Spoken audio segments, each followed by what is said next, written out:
Good evening, everybody, and welcome to the Bay of Islands-Whangaroa Community Board meeting for this Thursday, the 9th of April. I will ask Member Corey Atama to open us with the karakia.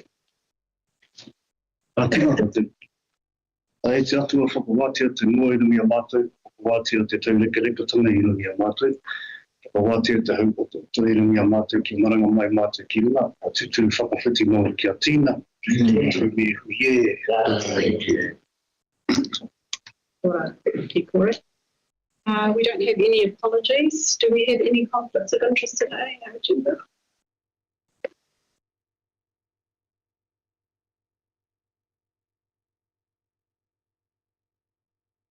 Move into public forum session. Do we have anybody here to speak to us on any general items? No. So I'll start with our Mayor, Kaheka Moko Tupenia, and we will introduce ourselves so you know who you are dealing with around the table today. Kia ora to our Madam.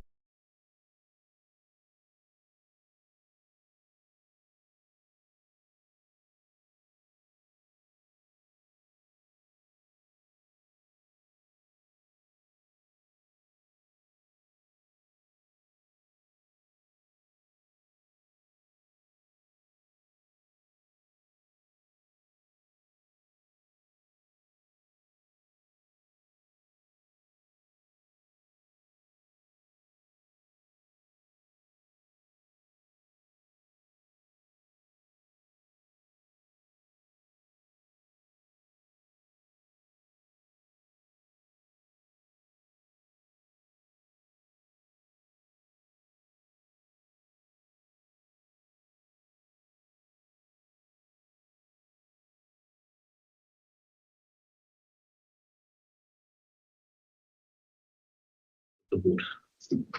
Kia ora all, Belinda Ward. My area subdivision is Paihi Waitangi, and I'm in chair for today. Kia ora koutou, ko Emery Dunn tōku ingoa. I am the Democracy Advisor. Kia ora everyone, I'm Hilary Sumpter, I'm the Group Manager for Delivery and Operations at Council. Tēnā tātou koutou, Jane Hindle tōku ingoa. My name is Jane Hindle and I look after the Kororara Kirvaso Aukua subdivision. Kia ora koutou, my name is Roddy Hapti Piam. I'm the current Moerawong Kāko Community Board. Mōrena tātou, Peggy Bean, Strategic Relationships Principal Advisor with the Council. Kia ora koutou, I'm Catherine Coon, I'm Fundraising of the District Council. We will find fundraising board. And we have a couple of other staff here. Tēnā ora koutou katoa, I'm Joel Thompson tōku ingoa. My name is Joel Thompson, I'm a Senior Strategic Planner in FNDC. Kia ora. Morning, my name is Tayani Oti, and I am the Director of Construction. Right. Welcome. Now, next up, we actually have a deputation from Taupo Bay residents. You ready to do that? Yeah. Should I turn that on? Yes. We're not live streaming. Do we have anybody online? No. We don't need it on. If you'd like to come forward, so we're not live streaming. We are live streaming. I'm doing the submission now. Yes. So you have 5 minutes to speak to us, your deputation, and Emery will indicate to you at the 4-minute mark. And we're here to listen and ask feedback. Only one copy is the other, there'll be 9 people. Yeah, and you are, sorry. Hang on, we'll get to that. Yeah. That's exactly it. So.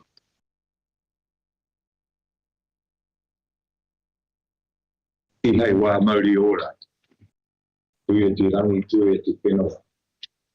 O te tangata, o te aroha e kia nei, a puta tātou I te rangi nei, te aroha nei, kia tātou ano, hoki te iwi.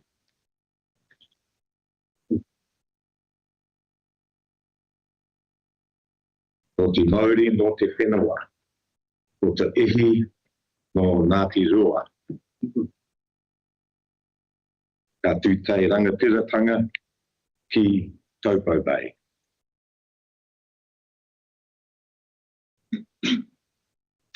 I te atua hei mihi tēnā koe, o au awhina ki a mātou e tēnei wā. Tēnā koe i te kai karakia, mō te karakia e tēnei ata.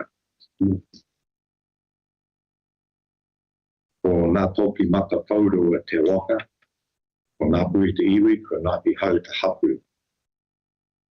Ko Tony Davies, tōku ingoa, e whare tōku i Taupo Bay, e noho ana au ki whangarei. My name is Tony Davies. I have a batch at Taupo Bay. I live in Whangarei. Speaking regarding the removal of the public access steps onto the Section 17 reserve at Taupo Bay, these steps have historically provided safe public access to the beach for residents, kaumātua and tamariki. They have prevented damage to the dune embankment and the flora and fauna of the area. In September 2020, the Taupo Bay Reserve was vested to the Far North District Council as a designated Section 17 reserve under the Reserves Act 1977. Legal duty of the Far North District Council under Section 41 of the Act is to prepare and put in place a reserve management plan within 5 years of the land being vested. Far North District Council has breached its legal duties and its own code of conduct. The lack of a reserve management plan has significantly raised process concerns, and I believe leads us to be here today. The purpose of the reserves are created to provide areas for recreation, supporting activities, physical welfare, enjoyment of the public, as well as the protection of the natural environment. Focus is on public access, the development of facilities, sporting recreational use, and maintain open space. Been a resident there for 22 years, and that whole time, to my knowledge, there's always been access steps onto the beach. Sometime early in April, early March 2026, the steps at the Playground Reserve were removed and replaced with a brand new set of steps. The wooden bench seating was replaced at the same time. The steps remained cordoned off with safety netting, and it was assumed that they were uncompleted as they had no handrail, and we assumed the barrier would be removed once they were brought up to code. 16th of March, an unmarked utility vehicle with a trailer proceeded to cut the brand new steps in half and remove them. See that on where they were taken from in photos 1 to 4.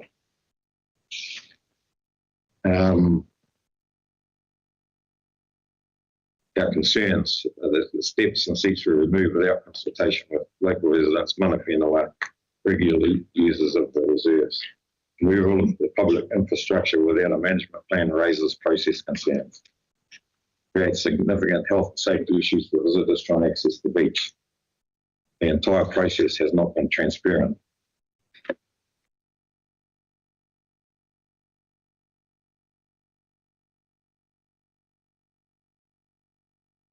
I'll just get rid of that one.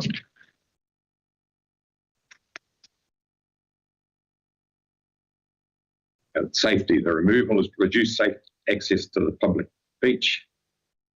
Current terrain creates a health and safety risk, particularly for elderly users and small children.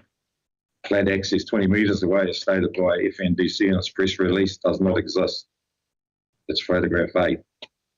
We had an incident recently where an elderly American tourist visiting a resident lost her footing while trying to access the beach where the steps had been removed. She fell, she could be assisted to her feet and was left limping. Over the Easter period, a young boy received puncture wounds to his foot after stepping on a board with nails protruding, which had been left buried in the sand following the removal of the steps. site of the step removal has left us with sharp concrete footings and piles sawn off at an angle protruding from the ground, creating serious laceration risks to anybody trying to negotiate the beach.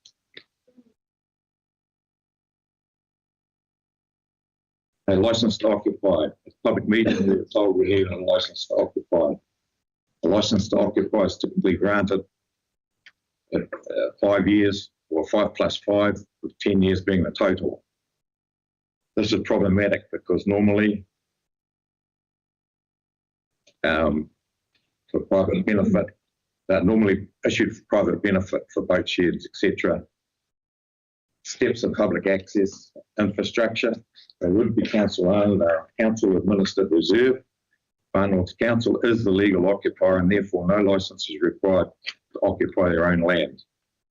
We've applied that to the bench seats, the child's playground, the toilets. None of those have a reserve, has a licence to occupy. These steps don't need a licence to occupy.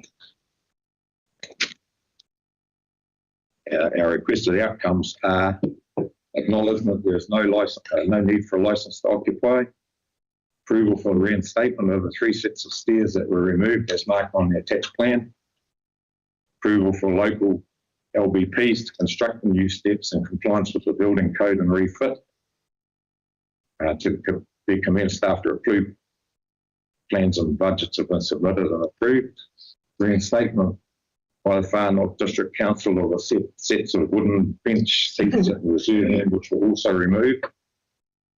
There's no explanation. And to comply with Section 41 of the Reserves Act and complete a reserve management plan. We want council to confirm responsibility for safe access to the beach. Well, thank you. Are you happy to just stay there, Tony? Yeah, sure. For questions from board members?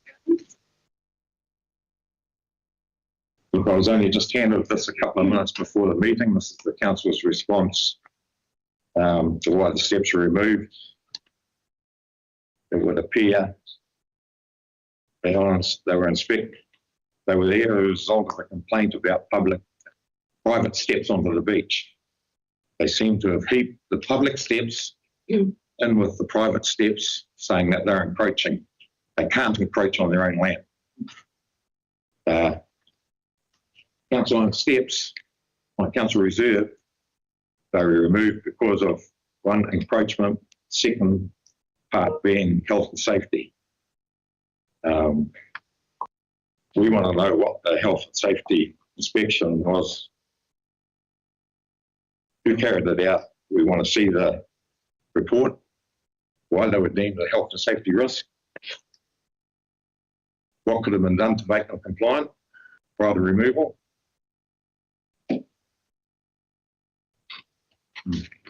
Thank you, Tony. I'm just going to move that we suspend standing orders so that we can have a free and frank discussion and it enables members to ask questions more. Yeah, sure. Do I have a seconder for that? Thank you, Tara. Advice and support? Yes, that's carried. Just for the benefit of the public and yourselves, we have I've agreed to accept this item as a late agenda item. So I will just read this out for those that are listening and present on the road.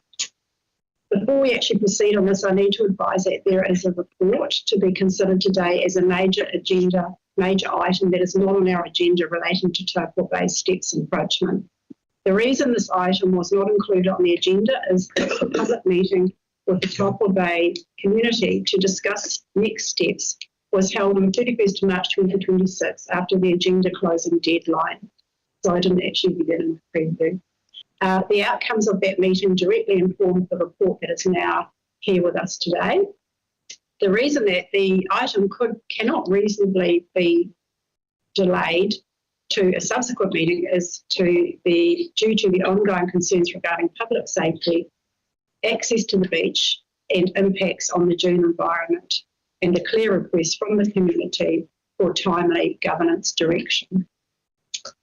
I have sought to resolve that we accept this item. So just so you have that, and as to how, apologies that you haven't had time to read it, but it's also come as fairly late notice to us. And I'd just like to commence by pointing out, Tony, that other than Arahinui Helen, our Māori Ward councillor on the community board, none of us have actually were at the meeting.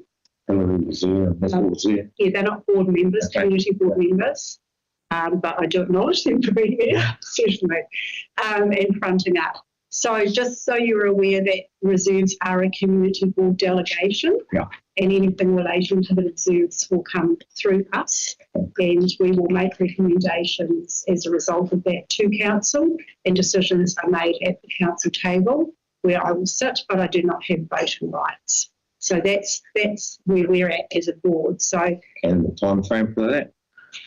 the time frame for that will be the recommendation. Something will come out of our meeting today.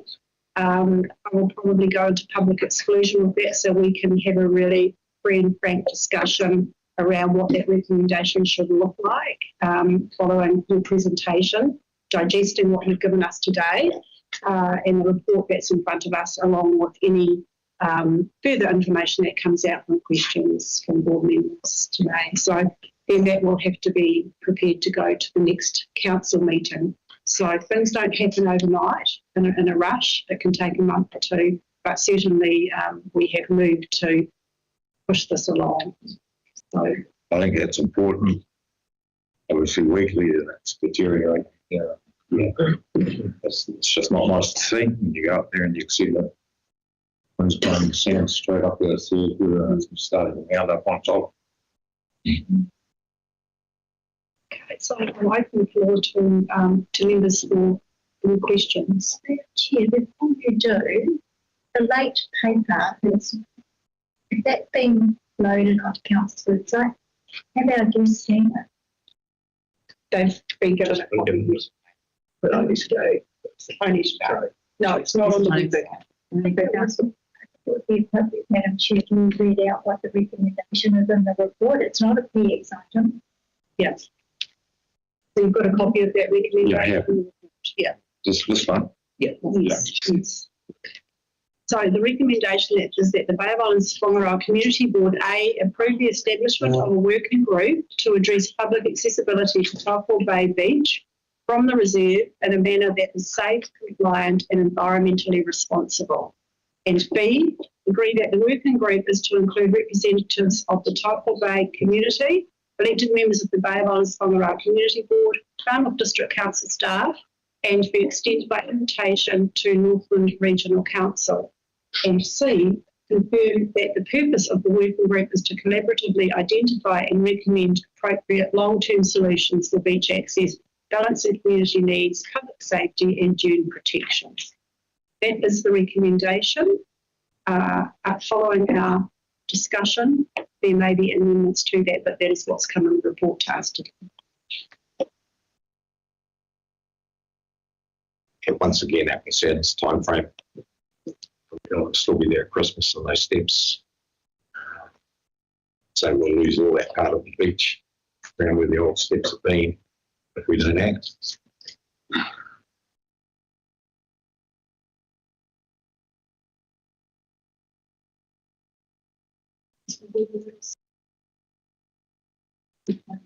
Yes.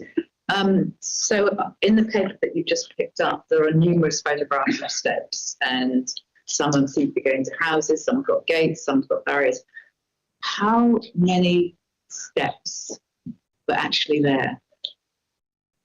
The public, on the public reserve, we had 3 sets of steps going down onto the beach. Right. And you'll see in my I'm looking at your diagram. We've got one with the large, which is what you call the playground. Purikawa Reserve. Purikawa Reserve, you'll see one there with the Purikawa tree. Here. Photo 5. Yeah. But let's try and marry up which photographs and which steps.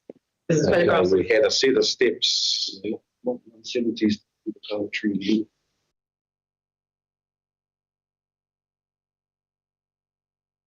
I think on the map as well. But, So you've got 3 X's on this, which suggests to me that there were 3 sets of steps that were removed. Council assets. We believe they were on the reserve. They were being There were used steps for on public council access. reserves. Yes. Okay. They're not they weren't on private property. They weren't encroaching on anything. Okay. But other steps were removed, some of these other steps that were in our report. No, So the only ones that have been removed are the council. are the council steps. So what about the steps which are encroaching on the public No, reserve? they're still all there. They're still all there.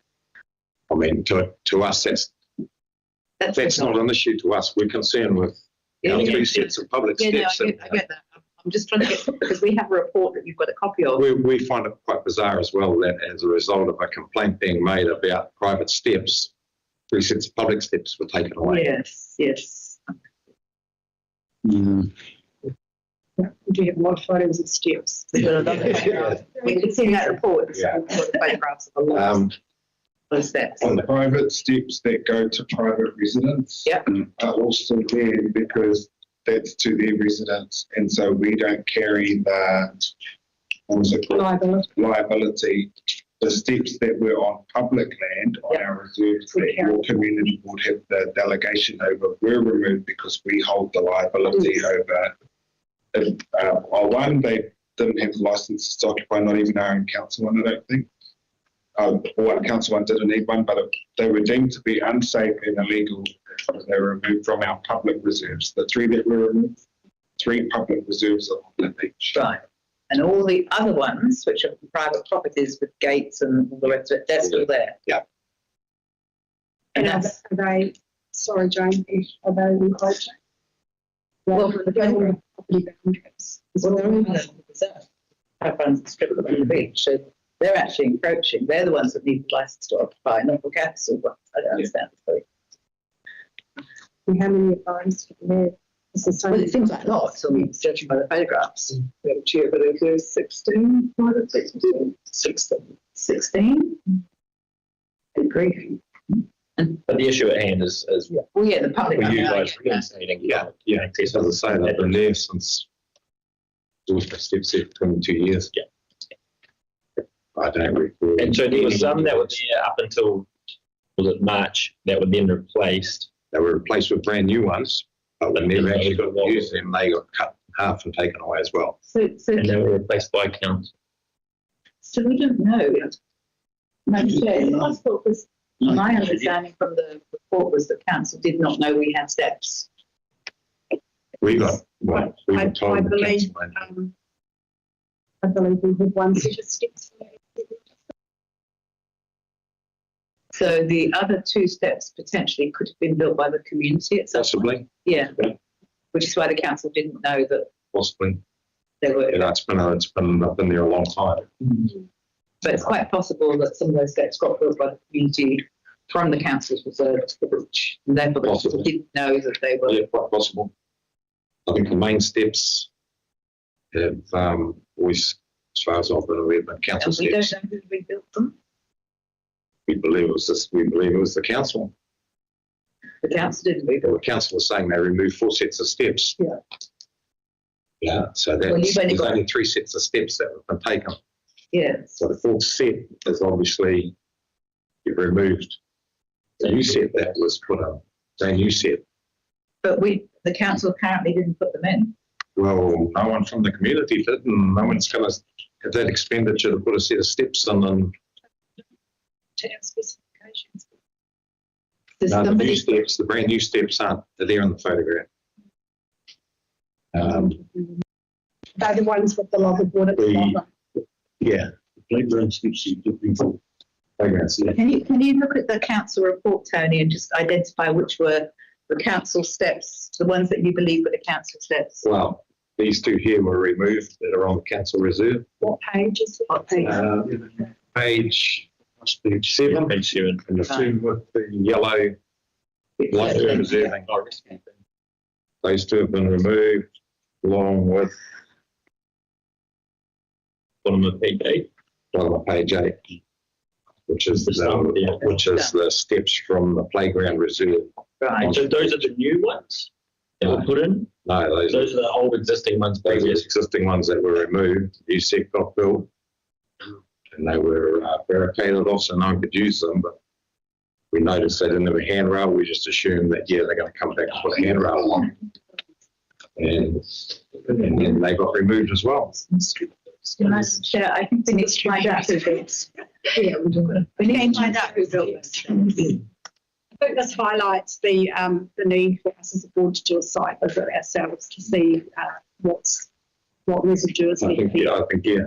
and to take these photos and try and make some sense out of them in relation to the topography and the landmarks on them, because we certainly did get confused when we got the report over how many sets of steps there actually are and how many encroachments there are. And I understand that we've taken council ones out, but it doesn't necessarily mean to say that they were council assets installed by council in the first instance. So I believe one set may have been, and that would make sense to me if they were the ones from the toilets and playground, because we recently put shade sails over your playground. That's correct.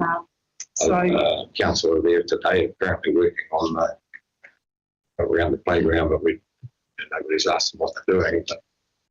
But this has created a feeling in the bay that we need to go and question every time we see them there now in case something's being removed from us. It's created a distrust. Unfortunately, that's a sentiment shared by Hokianga County residents since the dog tax days. That's one we don't want to persist because it can stick around for generations. So obviously what's important here is you being aware, steps forward to resolve the issue and being happy with what those steps are. As I say, yeah, it's in this time frame. And we don't want to still be there at Christmas. We've obviously got this recommendation here that Madam Chair has read out to you. Are you happy with that? Oh, yeah, well, that's as fast as we can go. That's as fast as we can go. But yeah, the faster the better. Nothing moves fast. We've got licensed builders in the bay that are happy to donate the time to build new steps and fit them. To say that having to go through obviously a lengthy council process to get the same result. Unfortunately, it probably will not happen overnight because of the processes involved, and we are not the only players in this. No. It's cool. We're part of council. We also have regional council and Tangata Whenua, so we've got other bodies that we have to consider in the discussion, and obviously various processes that need to be worked through there.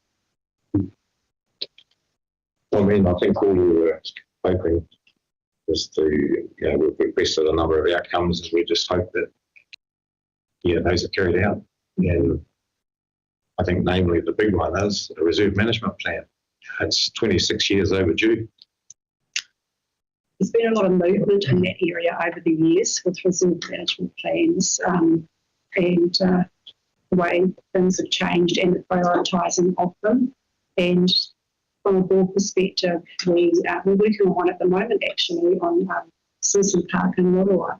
And it's a very slow process, as Roddy well knows. And we have completed one on Kitty Kitty Domain, which you'll see what has happened there last few years. So usually a reserve management plan, a specific site-specific one, in this day and age is done over a reserve of significance, which I would not consider that Taupo Bay would be seen as a reserve of significance. However, there is an overarching reserve management plan for the likes of smaller reserves and coastal and beach reserves. I believe it fits firmly with Section 41. Yeah. And We're that's not a reserve banner or expert. We do have Section 41. Maybe you need to take some legal advice on it, but I believe that it fits fairly within Section 41 of the Reserves Act and the council election bridge, but not everyone. Yes. Just to talk to that reserves expert, Nana, who's not here currently, but she advises that there is going to be a omnibus reserve management plan ward by ward, and that's been done over 2026 to 2028. So rather than doing every individual small reserve. We've waited 26 years now, so another couple of years isn't going to matter, I suppose. And that's how I understand it too. It's not a significance. Lots of things to look into and tidy up, and it's going to take time. Do we have questions? Just one quick question in photos 1 to 3.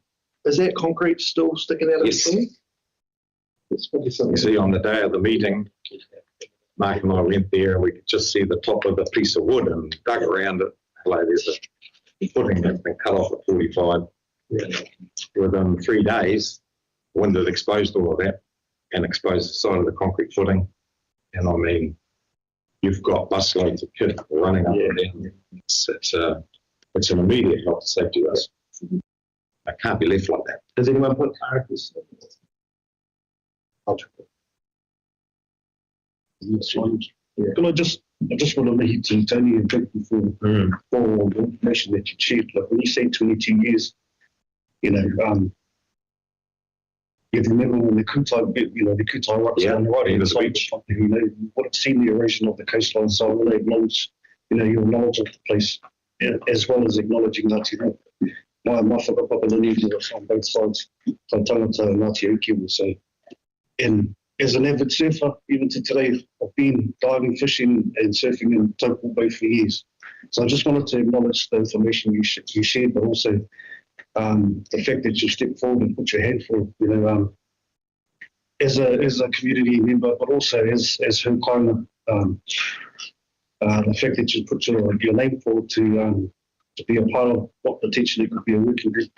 Coming to me here to definitely keen, but the thing for me personally as a community board member, I have not received one email from anybody in Taupo Bay. That being said, obviously I'm putting my hand up to, because that's the position. So I'm wanting to be in contact with and be engaged. Unfortunately, I couldn't make it due to illness the last week. I could have made the first one, but then we had to be part, and also I'm part of the working group that's dealing with the whole issues that we have in Cairo. I live in Cairo. So moving forward, I just want to say, you know, because this weekend we're going to get a hammering on the coast. And as you'll see, you know, watching the coastline get eroded like it has, I'm really keen to see a robust plan come forward. And I'm really keen to see, I'm not keen to see, I'm actually keen to be a part of how we can remediate this. And once again, like you said, health and safety is above all else. If we get a time frame where we can put this plan, an action plan forward, keen, but I just wanted to just say something to you. Yeah, thank you for coming to today. It's still a long way from Taupo Bay to here, so thank you, Dan. Appreciate it.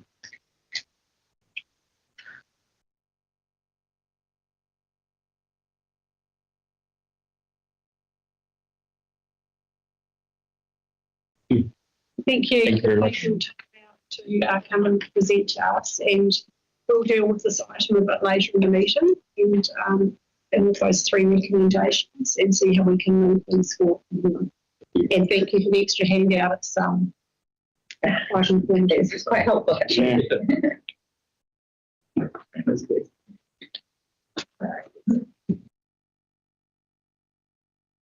Right, so moving on, we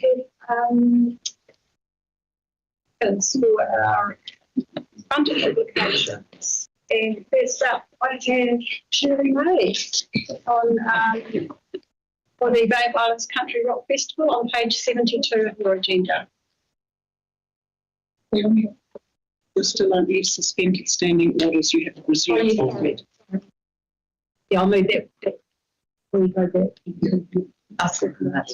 Shirley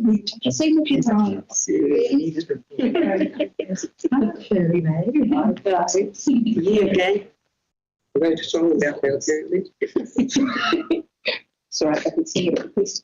Yeah. Islands Country Rock. Welcome. You're a familiar face, famous familiar face to a number of us, but we do have a few new board members here. So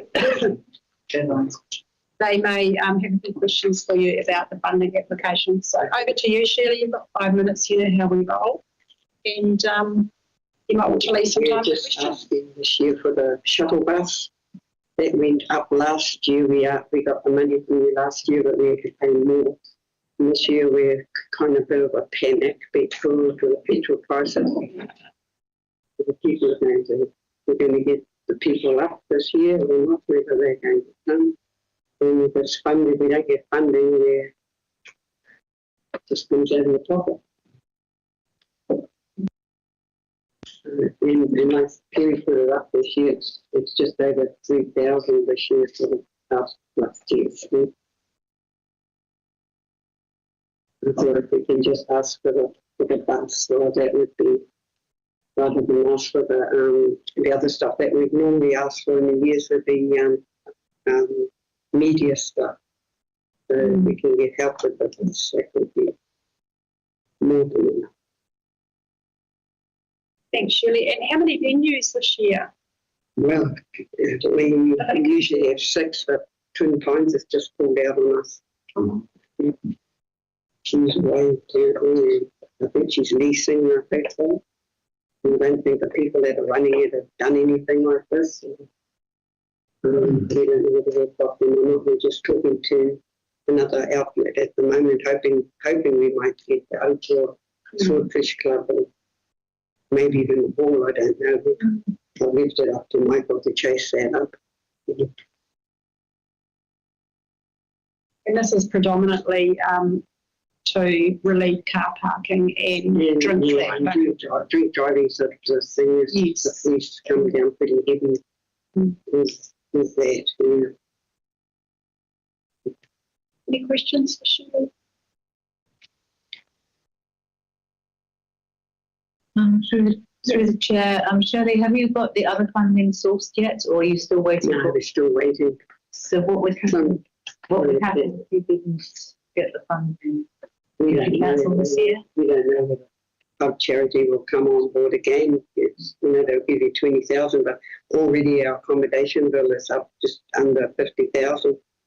Everybody's accommodation has gone up. We were paying $120 for rooms. Now we're paying $190. There's less bed nights, unfortunately, so we're going to more competition. They haven't recovered. We lost a lot of bed nights regionally, actually. It's not just in our district. We try and buy them off the smaller hotels. We need to help them. And a couple of them have been really good and given them plus for 110. But they've only got half a dozen units, a couple of those. It's tough times out there, isn't it? Because we're quite close to the event. Our biggest worry at the moment is whether people are going to be able to afford the petrol. That's the biggest thing. We just hope to hit. Yes. What would be the trigger for you to cancel? Would it be the Pub Charity? At this stage, it's a bit late because your overseas artists have already committed. So we're not committed to pay them out, though, but we feel pretty bloody stink about it. They're coming there, they're buying their tickets until we don't pay for that. They're coming on their own backs. You've got our leading artists, from New Zealand artists that are travelling too from South Island to Hamilton and there, and they're quite prepared to do it. But the overseas one, if we cut it out, the overseas one's going to get hit the hardest.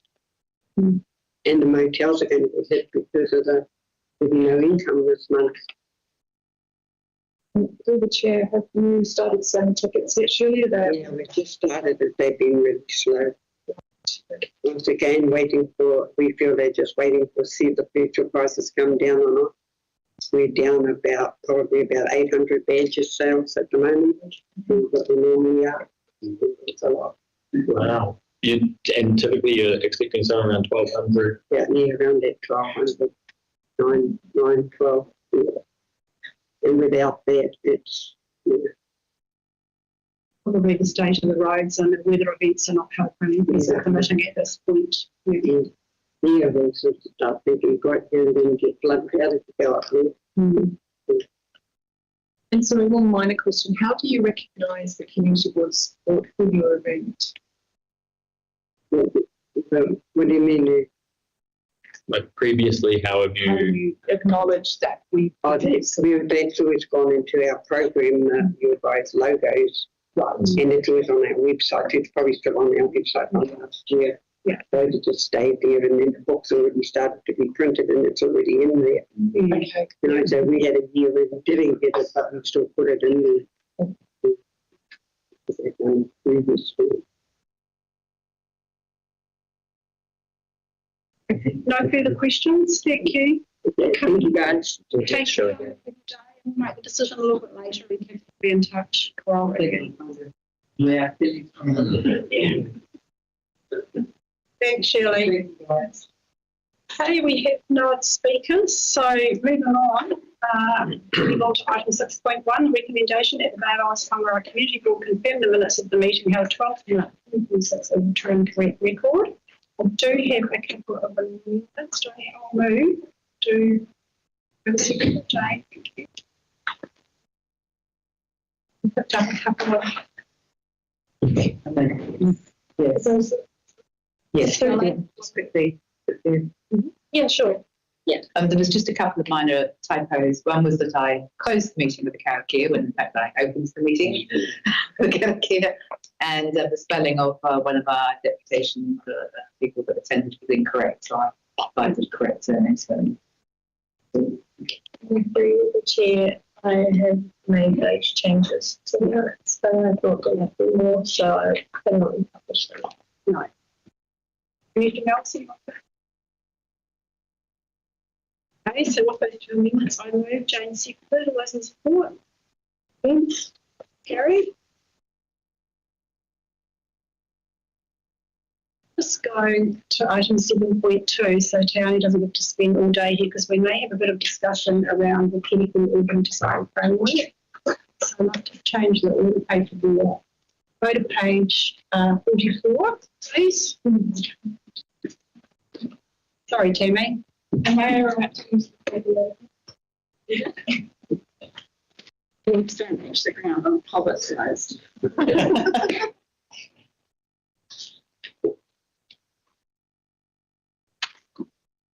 I think I will just actually have a little bit of discussion around this before I put the blank recommendation, because it could be a little confusing. I noted we still had reference in the recommendation, the reason, sorry, in the body of the report of the Kaio recreation space. So just for board members, because we haven't had a workshop as a new board on amenity lighting and prioritising our lighting as we haven't before either.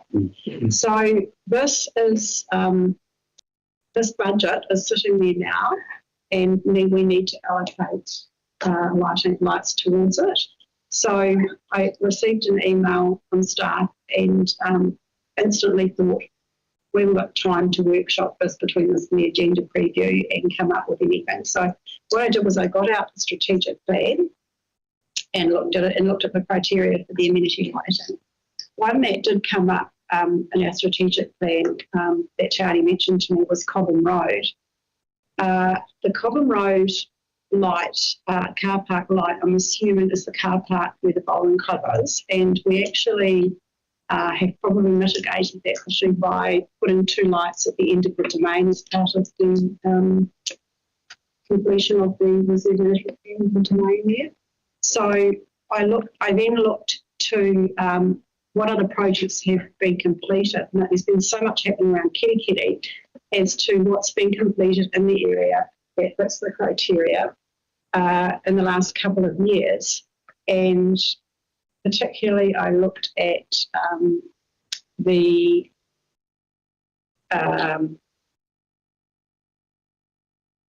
Close Ramps, Windsor Landing. Our Kitty came up with the Fighting Waka area, which is actually, so Windsor Landing Boat Ramp was an upgrade by Farnell Holdings, which actually still requires 2 lights. The other area for discussion, which engagement with Parkview would obviously be part of the process, and Kippa Munro has been contacted, is there is a very dark area down the bottom of Landon Road where the the whare waka has been built, and the entrance to that car park area. So it's a case of identifying exactly where, but between there and the bridge. And it was working with Hapu so that we don't actually shine lights where they're not wanted or it's insensitive to do so. So our strategic plan has a number. I don't know if any of you read through it, but we do have a number of lights in here. The other one that I want to refer to, Corey, is Kaio, which was mentioned in the report initially.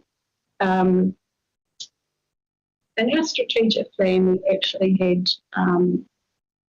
the Main Street amenity lighting on the blue lights. Now, this is from the previous board member, and it's been there for a number of years, and because it's a state highway, it wasn't actually, apparently there used to be blue lights in Kaio, and Bruce spent a long time trying to convince us to put them back there. I don't know if you can... I would need to do more research into the blue lights, but the research that I had done was that because they are existing or were existing, this money isn't allocated. This is for new solar, right? Yeah, so if we go back to, so I've contacted Joe and Dane to check out the Windsor Light landing site, and if you look at the executive summary, it talks about putting energy efficient lighting improvements in high use areas such as wharves, boat ramps, parks and walkways. Apparently that Windsor landing site is very, very well used. I don't know this, but apparently it is. And I'm suggesting that because we haven't got time to workshop this and I don't want to lose that budget, and we know there's areas where we need to install lights, that Joe and Dane have suggested that we prioritise the first two to that particular site, and we have specific locations going into Windsor Landing. Require 2 to complete the project in its entirety. One at the entrance going in on the right-hand side as you come in from the road, and one near the 2 picnic tables. So those are the 2 sites that have been suggested. I contacted Holdings, who have confirmed that those locations will be ideal for the use of that area, and that there shouldn't be any reverse sensitivity issues from neighbours. There was one neighbour company that resided there who is no longer there, who may have opposed the installation of these solar lights. So that's the first 2 that I would like to discuss. And as I say, the third one would be the whare waka, the Ngāti Rahia completed project down in the bottom there, Corey. So there are others. Corey, I just wanted to get the reason I haven't prioritised the Kaio one, because our strategic plan is actually quite outdated, dare I say. There's a lot that we've achieved in here and other things that have been done. The Kaio recreation space has not been established yet, has it? Well, there's still discussions with the museum, with the church, and the proposal going forward. So the community isn't clear about what's been proposed. So the bollards that have been proposed to be put in still need to have a bit more consultation with some of the business owners in that area and the community, because there have been other proposals put forward too of utilising that space. So outside of just putting a basketball hoop up, putting the bollards up so that our community can play basketball in that space. There's also a proposal from the community to utilise the land next door and turn it into a suggestion from the community that a skate path be put in this, but this is private land next door. So it's about, for me, it's about getting everybody together. Now that I've got information from the landowners in the various community groups, because the suggestion put forward was for the bollards and and so for me it's getting everybody to the table, because I'm yet to talk to the landowner next door. Right. So it's still work in progress. And at this stage, I'm looking for, I guess, easy fixes for our budget on projects that have been completed that still require additional lighting, to improve their amenity value. Or now we know that they're completed, we know how well used things are and where the dark spots are. We're often doing a pig in a poke if we say, oh, we need a light here, or we need a light there. But if the actual project or development isn't in situ, then we don't really know where to place that light. And that's something in the past that we haven't been really good at. So I think if we focus on where they can go, and ideally would love to have a workshop on this quite soon so that we can prioritize some more lights going into the next LTP. Already we've got in our strategic plan here, Station Road, Kawakawa needs 2 lights, public safety lights for cycle trail extension. Has the extension been finished? Is the lighting adequate? That sort of thing. So I think, and then we've got Kawakawa Main Street, State Highway, which is State Highway, that's the under veranda lighting, which has been an issue in the past, and you'll recall, and I think that was a whole separate issue that wasn't community lighting, and that's been resolved. So there are a few in here that may will just improve a safer environment, improve lighting in the township. Some of these don't qualify under the amenity lighting, and install street light at the end of Massey Street in Rotorua. Yes, that is indeed. When you talk about lighting from the area, Actually, nothing at the end. there's nothing there. Yeah, there's nothing there yet. Maybe one house, my cousin Pauline's, and then it's just trees, and on the other side of those trees is basically the cycleway. Thanks for that. And we've done, so we're still Tikima Avenue in Waitangi. That's outstanding, but I believe that was a condition of putting the water line in over the bridge, and they've attempted to install those lights, but they came up against some opposition there, so that's to be worked on. Another key one in here is between the bypass, Heritage bypass and Langdon Road. Some of these may no longer be required, and that's where the Cobham Road car park was picked out. So we've got a bit of work to do on this, so I'm really looking forward to a workshop and identifying the dark spots in our area and projects that have been completed that we can actually have a good long list, because I think one of the things that Jane and I were discussing is how these solar lights, how fabulous they are, because we don't need power and we can put them in a lot cheaper.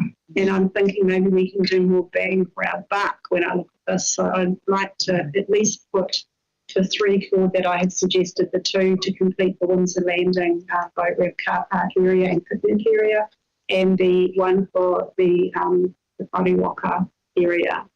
Just through Chair, if it's all right, and we thought of me and Doug's question this morning about the price of the Okiato light, and I've got the invoice here, which was $9,000. Oh, so it wasn't called that. No, Right. It's a budget that was 15,000 or whatever. So we have enough to do 2 lights. If they are in a similar area, which this would sound like it is, then potentially we could stretch to 3, because we would cut down on fuel and travel costs. But at this stage, because we've done the Okiato light, we just have budget left for 2 months. But if you were doing that in 2 in one location. Okay. So just open it up for discussion as to whether you are in support of prioritising those lights I've mentioned, and we could put 3 on the list and cross out and just maybe we might get a 3rd light in consultation with Nakura here, and Doc also down in there as well. How do we feel about, I mean, obviously, thank you too for doing that inspection and having a look at that. Sorry, Madam Chair, can I just referring back to the Bluewoods? the blue lights. Is only one understanding, have they been budgeted to be replaced? I'm not aware of that. I can find out and feed that back to community board, but I'm not aware. Yeah, the background on that, it's quite some years ago actually, there were blue lights here, but because it was a state highway, it was going to be a major to actually Bruce wanted them to get them replaced so that they always had, so that Kai was synonymous with having these blue lights that drove through town. Possibly replaced because there's like 7 on each pole. But I was just wanting to know if they really have been budgeted to be replaced because there's fuel usage. It's been sitting on our list for quite some years, so no reason why it can't stay there. We can't look at, but the other proposal under the amenity lighting was actually the recreation space. So they can both stay on there.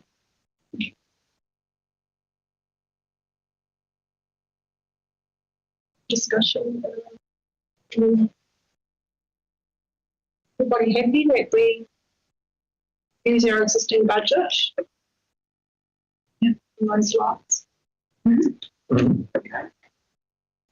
Right. So the recommendations at the Islands-Whangaroa Community Board: A, approve the installation of amenity lighting at Windsor Landing.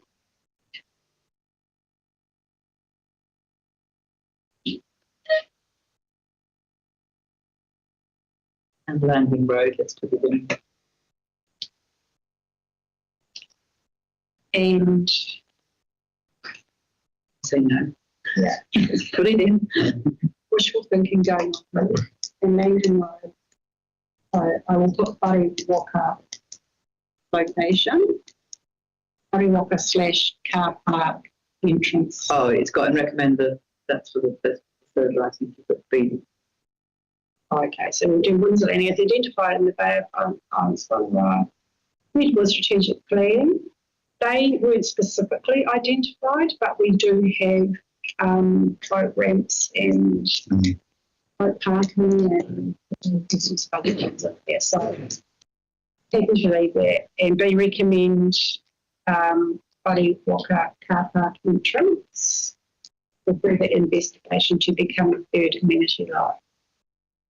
Chair, Yes. a question that I don't even know if it's possible, but if we are just short by very little, is there a possibility to top that up out of our private place funding to just get that done? We're allowed to move $5,000 ourselves. Chair, that was actually taken out under the last resolution, after the last iteration. But if Tiari can identify the amount that you might be short, she could put a report forward and the board could do that way. There has to be an application or a report to support any funding. Yeah, but Sorry, I didn't mean to make that noise. we do have the It's a very good noise. Yeah. Thanks, Catherine. I think that's what Jane's saying in a roundabout way. Let's fund the shortening of the process. And it's not necessarily just out of private place, it's out of any other budget according to our delegations that we have underspent on cemeteries. Through the chair, I have Melissa on the line and she's actually pointed out this possibility. You could even take it out of town beautification. Town beautification, if you haven't allocated it elsewhere.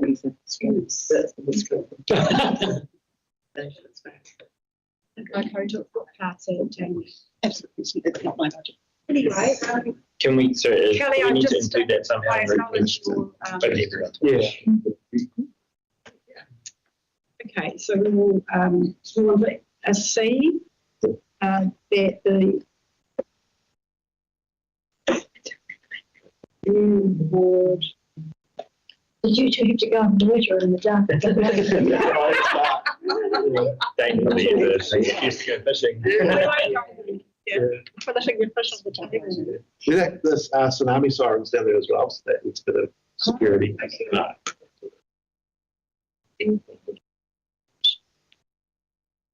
And then we'll receive a report that there is any shortfall in budget to. We should have a financial report coming from council with their expenditure is for shortfall. We used to get them once a month. So it just needs some reading here, what's made for recommendation, so that the community board consider. Through the chair, I was just talking with Tiani. She said she'll know within the next week or two if there's a shortfall, so she can bring that back to the board as a report, so you can do it. And I won't make that noise again.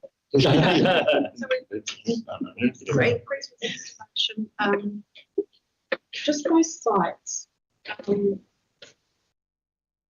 information exactly of where those sites are. They were quite specific.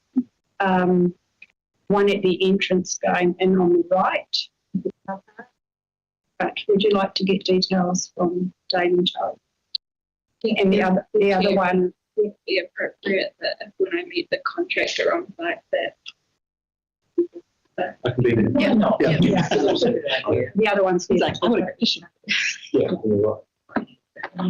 okay. So A, approve the installation of community lighting at Windsor Landing as identified in the Islands-Whangaroa 2025-2028 strategic plan, and B, recommend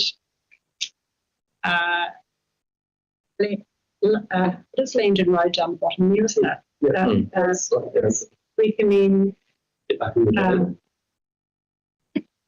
Landon Road, Floating Rocker car park entrance area for further investigation to become a third amenity lighting location. Do I have a mover? Dane? Seconder Tyler? Closing support? Against? That's carried. Thank you. Perfect for that. We certainly put a bomb under us to work on our amenity lighting list because we do have a number of lights, but we also need to go and check the locations in our projects and things. We've been very busy completing things. So in the PGF funding and TIF funding, you know, that push projects forward and elevated them that we perhaps don't have oversight of.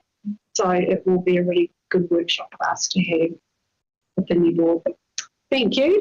Now we'll go back to item 7.1, page 19.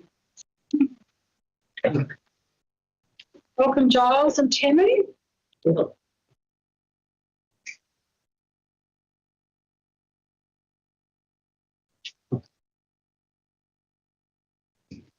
Kitty Urban Design Framework and Design Guide Project. I'll put this recommendation to get this on the table.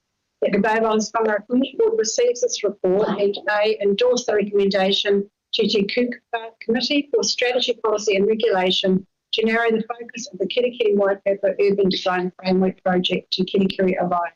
Do I have a mover? Yes. Thank you, Joe. Seconder? Yep.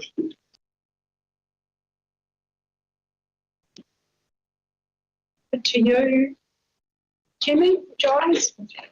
Giles?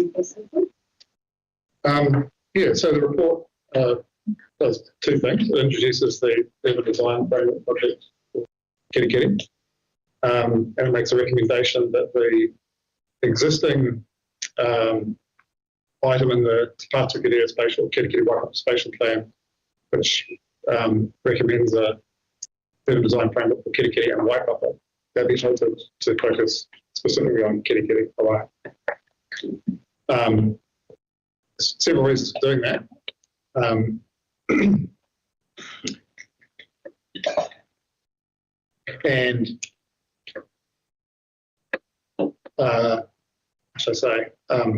you will have heard already about the Waipapa structure plan project. And given the differences in the functions, the identities, the character of the two separate towns, and matters to do with complexity around trying to do a single framework across two quite different towns, and the different stakeholders and communities and so forth involved, and particularly the different and specific challenges and significant challenges that Kirikiri faces from an urban design point of view. We think it's best to focus this project solely on Kirikiri and allow for the urban design matters in Waipapa to be addressed through the Waipapa structure plan and the structure plan project. But at the same time, ensuring that there's integration of design thinking and some complementarity of design thinking. And our way of doing that is by engaging the same urban design consultant to sit across both of those projects.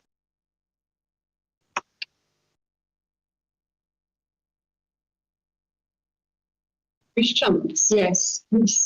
Could you be, I don't want to, and through the chair, I just want to make sure I don't make assumptions about what some of those differences are.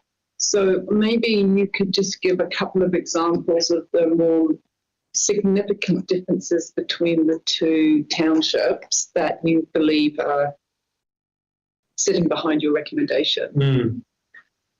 Through the chair, we're all very familiar with Kirikiri and Waipapa.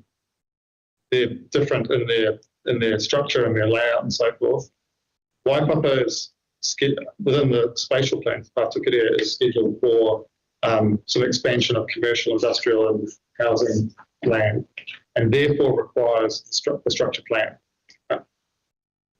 Whereas Kirikiri, whilst we are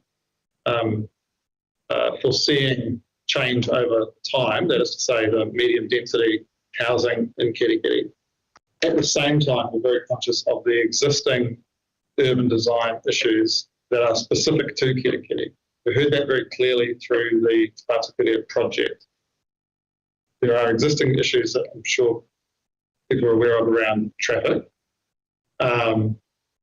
There's a strong community concern around issues to do with the long-term preservation of quote-unquote village character, the sort of village amenity, small town amenity that people value in Kirikiri, and the prospect of that in some people's minds potentially changing over time as there's urban intensification takes place in Kirikiri.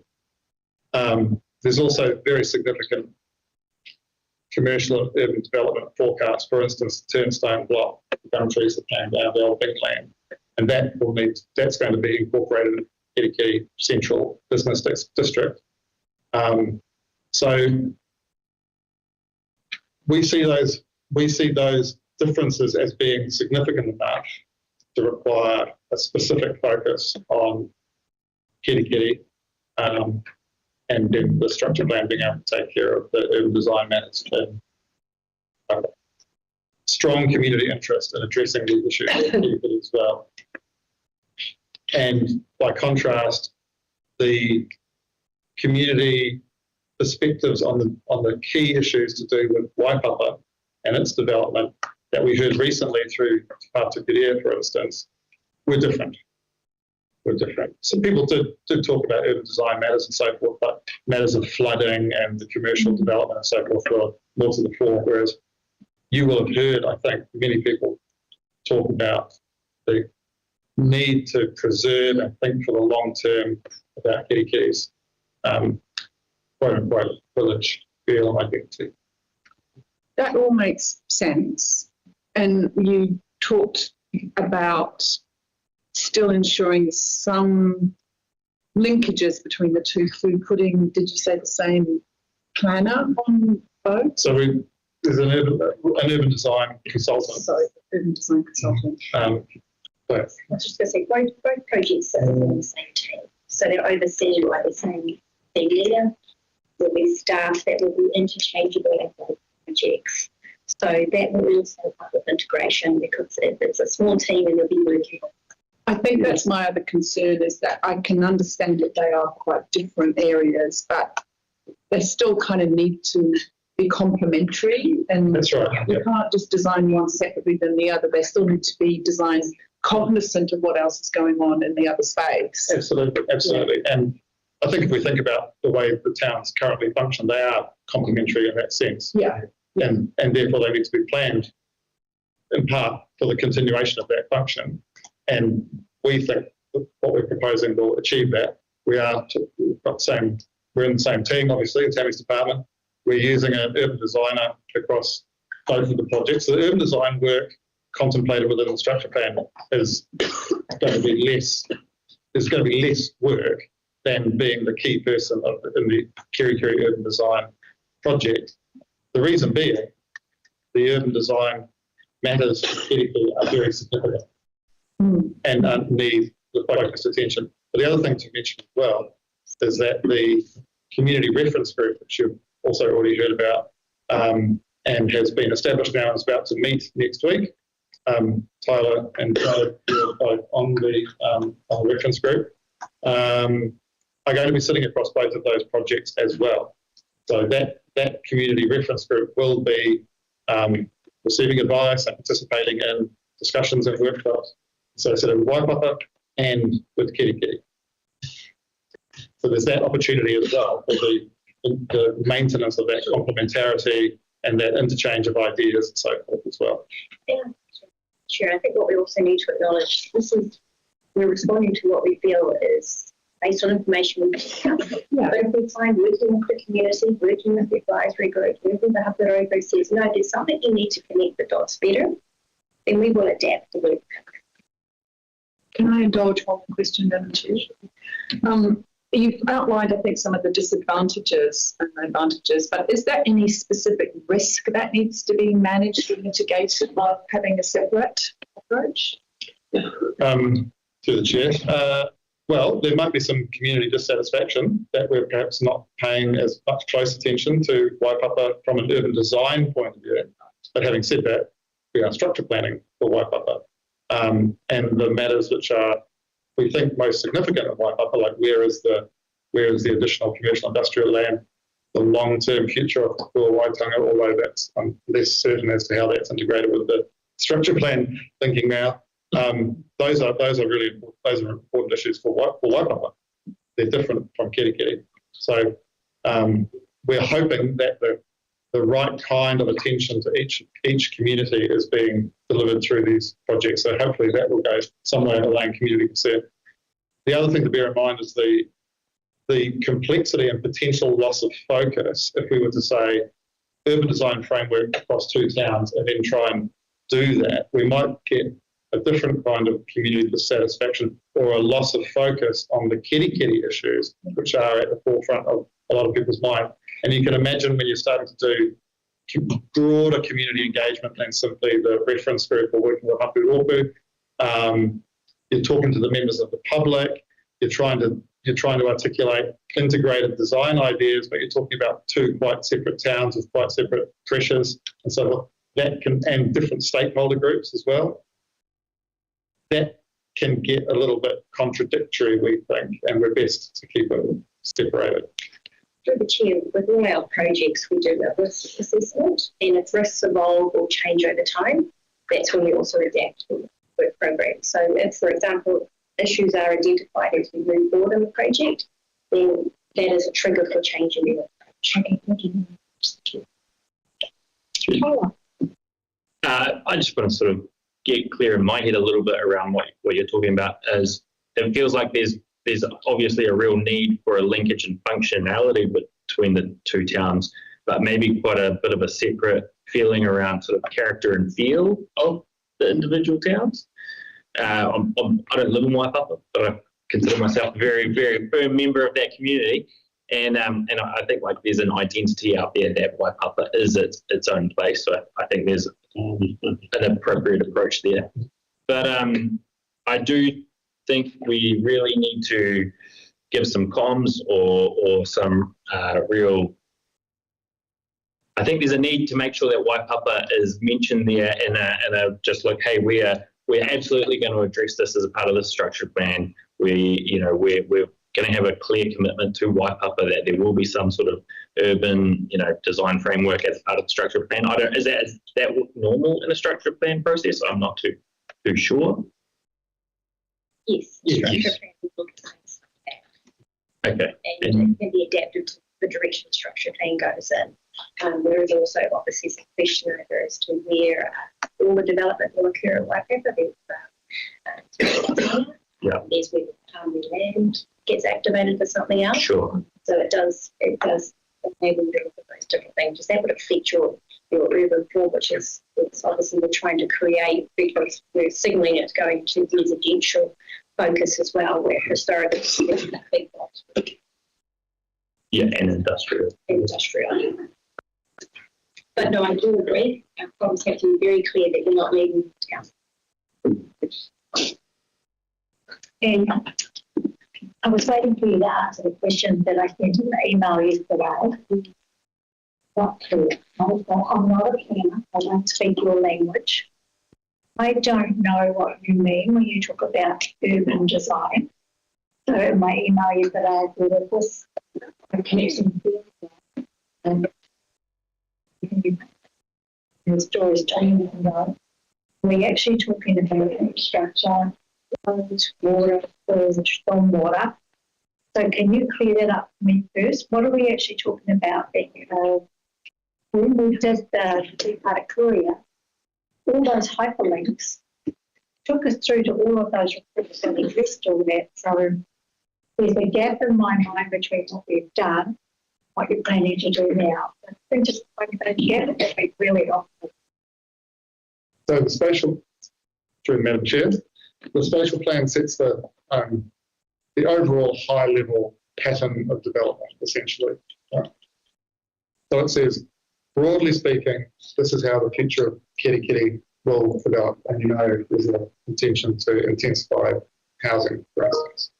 Likewise, it looks at Waipapa and it says, we need some more commercial, industrial and housing land. Broadly speaking, this is where it will go. But that, and we do have principles of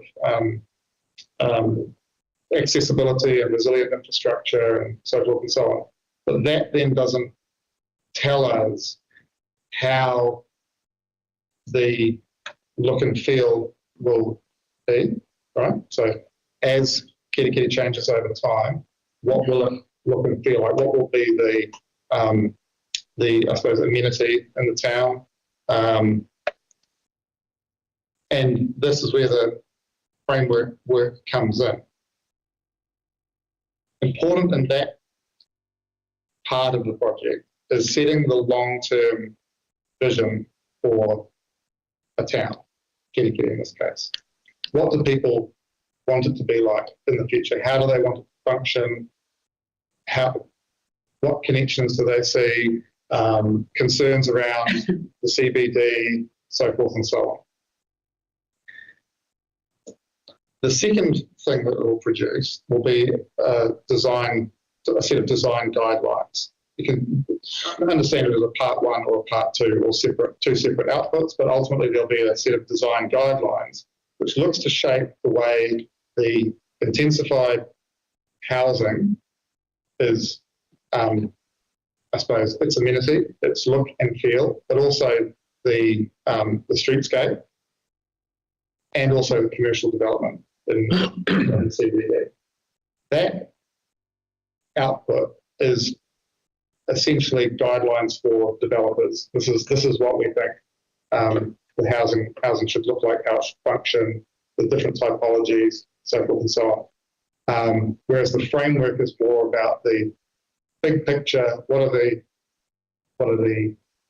the vision for the future? What are the key challenges? What are the key things we're trying to achieve with the future, the way in which the town functions? And then secondly, the guidelines for future development.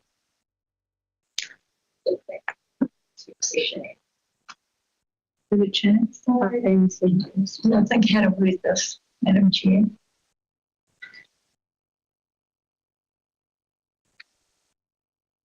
Going back to 1996, we started planning for Kirikiri.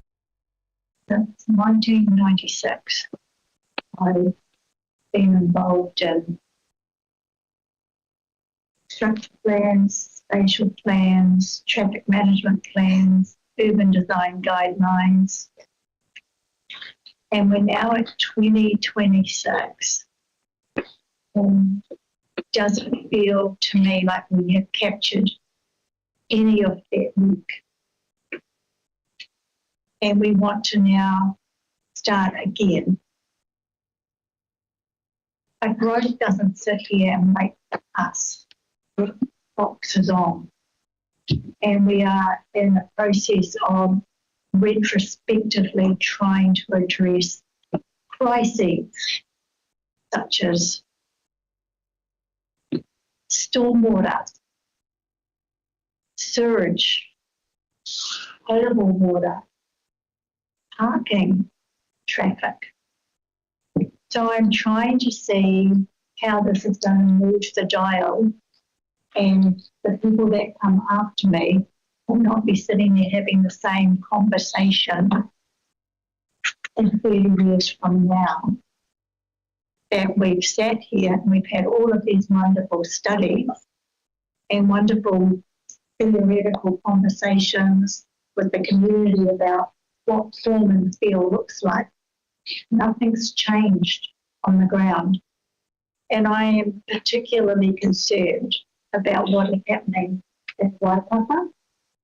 It's April and already the state highway has been closed twice because of flooding.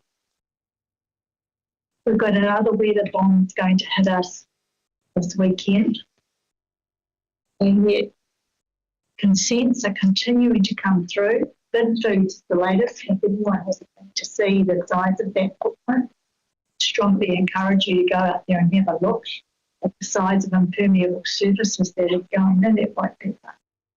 And so I need comfort, and the community needs comfort, that we're not embarking on yet another conversation that doesn't lead us anywhere. Concurrent to that, council has agreed to a district-wide spatial plan. So is it understood by all elected members that that's just stage one of a very long process that is actually going to get us to some tangible outcomes on the ground? That's my concern. And Tammy, you know, you've heard me talk about this before because you and I have been on this journey for a very long time. So we're live streaming, the public can hear your answer. Give us some comfort about where you're actually going to end up at the end of the day with some tangible, hard outcomes that are going to start to address some of the concerns. In terms, I think there's two things there from what I'm hearing of this infrastructure planning that you've got concerns over. Responding to needs of the existing, predominantly white habits on the email. So the purpose of the structure plan is to do integrated infrastructure planning, to actually look at the infrastructure we need to support what's already here and what we've signalled through the spatial plan, where it will grow over the next 30 years.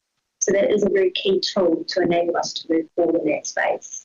But it is a complicated space, and we need full commitment across the organisation to do that and support, obviously, at the elected level as well, because of the implications for your LTP in terms of infrastructure investment and obviously with the change to waters as well. We also am working in a complicated environment external to council. So you mentioned, and we are doing a district-wide spatial strategy, but that will feed in to a regional spatial plan as well. So we're having to be very adapted to the RMA reforms and making sure that we do things that achieve best outcomes. So work programs will adapt as that reform gets underway. Participate. We definitely want to produce out of this urban framework. Discuss that quite heavily with the team. That, as you say, we do not want to end up where we end up with a document that said, let's do another plan. We want to end up with tangible outcomes. We're very much aware that Kitty is in a different situation than Waipapa.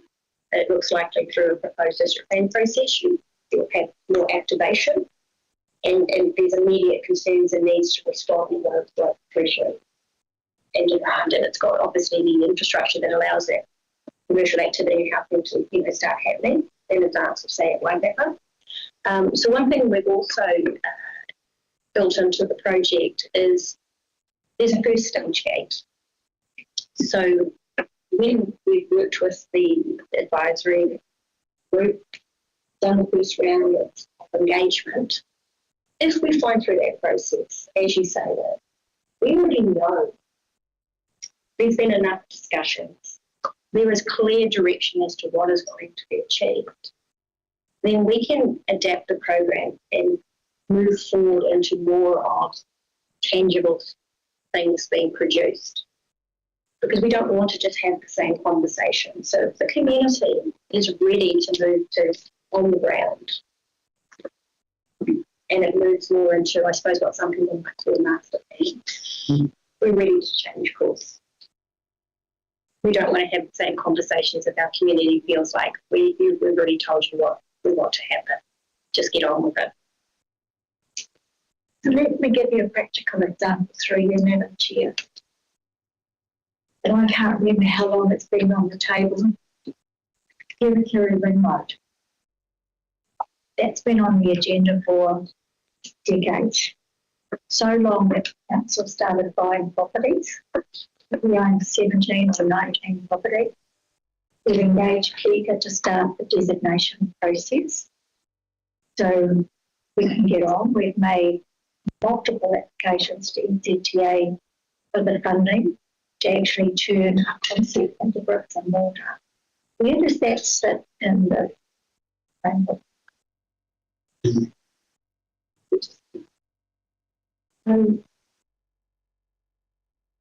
It's all going to be integrated. So when we're looking at the transportation network across the board, particularly, urban forward is one of the main drivers as to why changing the roading network going to work.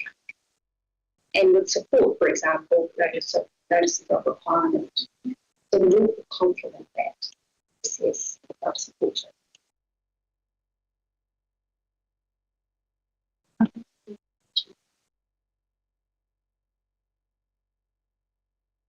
You see all that's pretty clear as not to summarize. Thank you. Jane. I was asking a dummy question for a dummy person to just try and get my head around. We start with the spatial plan, and then we go into the structure plan, and then we go into the urban design plan. Is that kind of... Each settlement has a different pathway to achieve the implementation plan. So there's an implementation plan that sits, and that is determining, like, there will be eventually a structural plan for Kerikeri as well. So there's different methods that apply over time to the different settlements as to what will be done to achieve the outcome. What's the hierarchy of this? Yeah. There is no formal hierarchy because this is not a statutory process. So it's not like the Resource Management Act that sets out, you have these higher order documents and these other documents fall out of that. Currently, it's not statutory. Under the RMA reform, we are having spatial plans at a regional level. It's probably more of a case of where you look at a situation that is affecting an area and then you try to determine what is the best method to tackle that issue that you're wanting to resolve, or what's the best mechanism to achieve the outcome that you would like to achieve through the plan. Not statutory, but in your opinion or professional opinion, the best practice. Yeah, it's that. So what it is we're just trying to use the tools that are available to us and saying, well, in our professional opinions, this is the best tool to use to achieve that outcome. But I just want to acknowledge that where you start and you think, you must adapt because we are not all knowing. And that's why that's why it's very key, I think, this time, unlike we previously have done, when we're moving into implementation, we're trying to do it collectively with everyone. So it actually gets momentum and actually happens. Rather than in the past, council's kind of gone on its own and hasn't worked. Can I ask a question? How does this activity work with the district plan? So we test it through the process as to whether it becomes, it actually sits within a district plan in some way. You've got a spectrum of how you can do it. You can have where some councils, depending on the situation, they might have their design guide on the city in the district plan. So it would be a case of for you to comply with the district plan, you need to be of a certain height, colour scheme. Other methods is you have it sit out there and it's a non-statutory document that you promote to developers. Another one is you can have it sitting there as a guideline that's referenced in district plans. There's many different spectrums about how far you want to go to make it very those rules versus if you want to say, hey, this is what we're trying to promote versus we're trying to say this is what you must. If I may, Madam Chair, and that deciding on what's the best way to implement the ultimate design guidelines that we're producing will be part of this work, and it needs to be seen in the context of the PDP announcements upcoming and the RMA reform process. There's one other point I'd like to make, which responds a little bit to Jane's question and also to Anne's concerns, and that is it's really, really important when we're trying to achieve the long-term outcomes that we have a clear understanding of the community's vision for itself, what it wants to be, what it thinks it is, what it wants to be, and what it wants to see the future be. And it may be that in the past, going back to the 1990s, that might have been a missing piece in some of this work. So it's really important to take the time in these processes. We started with the spatial plan. We started to have the conversation about what do you want the future to be for this area, these towns and so forth. And we'll continue to have that conversation in the urban design framework project. And ideally, we come to a position where we have a shared, clear understanding of what we want the future to be. And then all the subsidiary work, like getting started with projects, can happen in a relatively straightforward way, rather than thinking, oh, we need to implement something without having a very clear sense of what our idea of what our town actually is. People talk about village feel, they talk about rural lifestyles, they talk about this, they talk about that, but we haven't actually interrogated what that actually means for people. And the other aspect is working in partnership with Hapa Walker, right? This is a Māori town as well. And it's uncertain as to to what degree that's obvious when you walk around town, so to speak, right? So that needs to come, though that sort of thinking, the Te Ao Māori perspectives, needs to come together with the rest of the community and thinking about villages and rural lifestyles and so forth to come up with a shared vision. And on that basis, we have the foundation for moving ahead. That's our cover. Yep. Through the chair, I think we just need to imagine it in a way of there's so many places in the country and in the world that have developed in a really horrible, unplanned, ugly way. You know, it's always playing catch up. So just imagine the worst places and try not to be there. I just want to go back because I've lived this experience 30 years being an elected member. And I know people roll their eyes when they hear about Kiwis. And everything that I see here has happened not because council assisted it, it's the Crown assisted it. So when I think about the Heritage Bypass, the Crown assisted it. I think about the roundabout at Waipapa, the Crown assisted that. When I think about all of those things that have happened, what has been the roadblock? And the roadblock has been, with love and respect, we've done all of that. We had a massive working group in 2006 that came up with a vision for Kirikiri.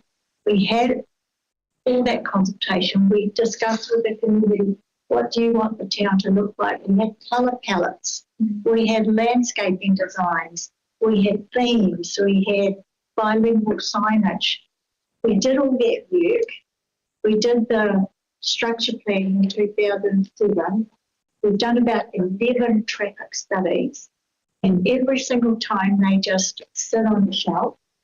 And when I've talked to you in the past, I've said, we've done all that work, and I'm told, well, the RMA is moved. Or the community, that plan is now 10 years old, and the community has changed. It's not that suddenly we're all going to give up our cars and walk and cycle because we all want to reduce our carbon footprint. So we'll need to revisit the roading plan again.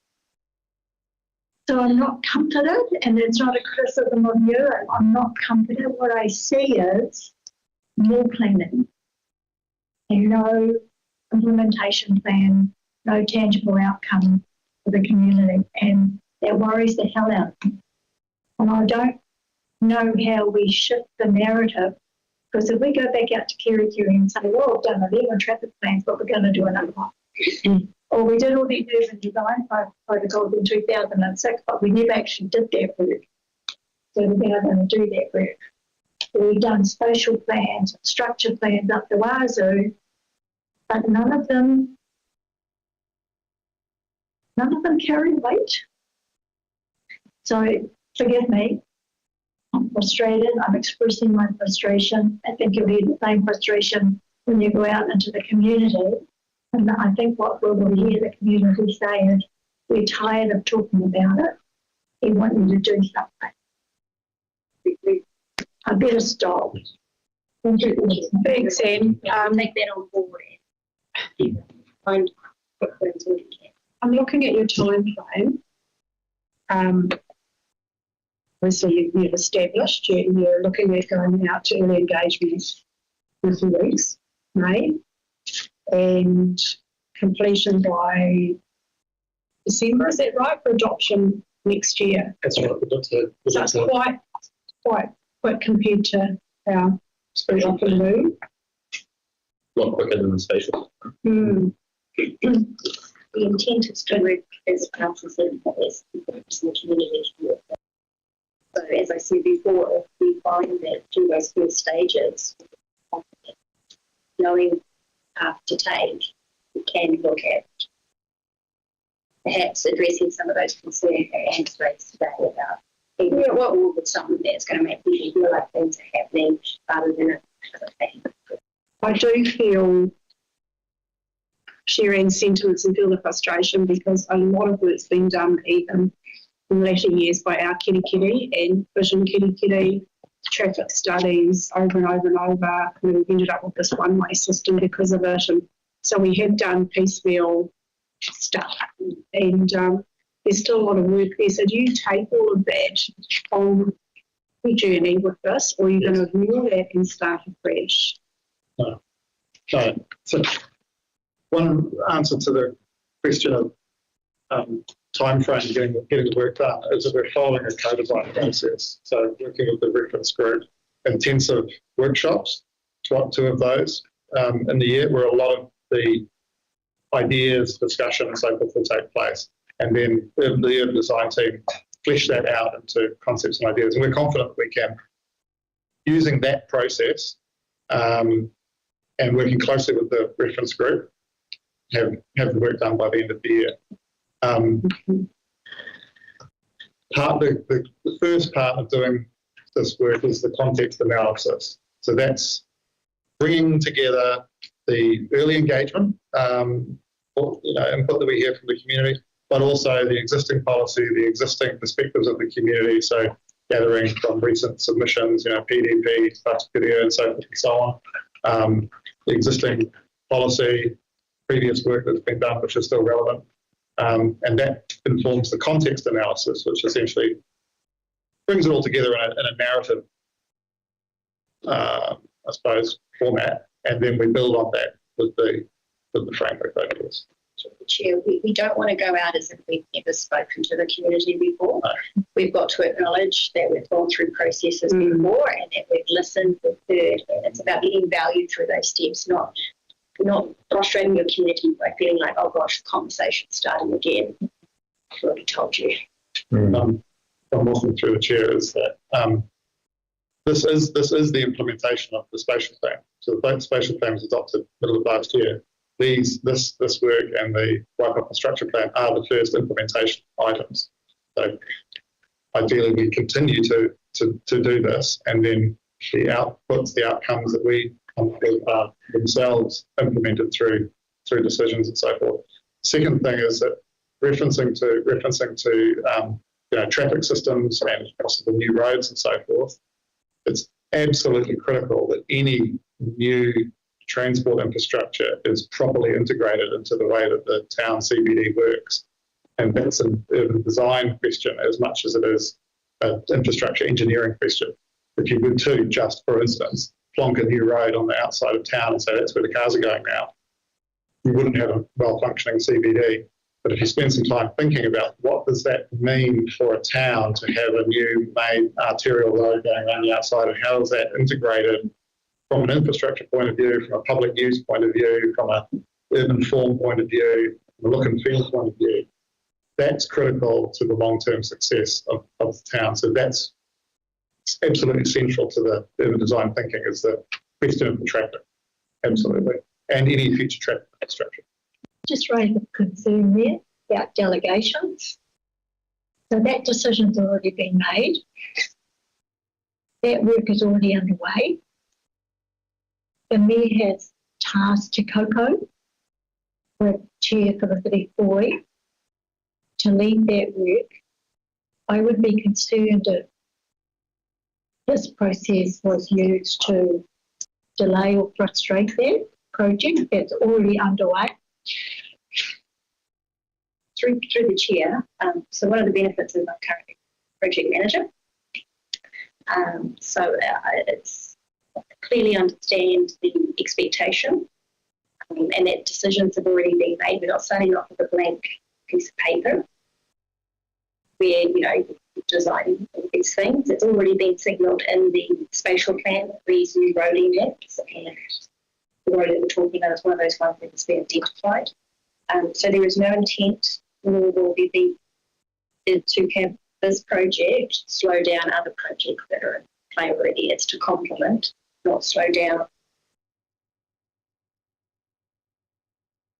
Okay, I think we've got a few more questions. I'm going to adjourn for 10 to 15 minutes because I need coffee.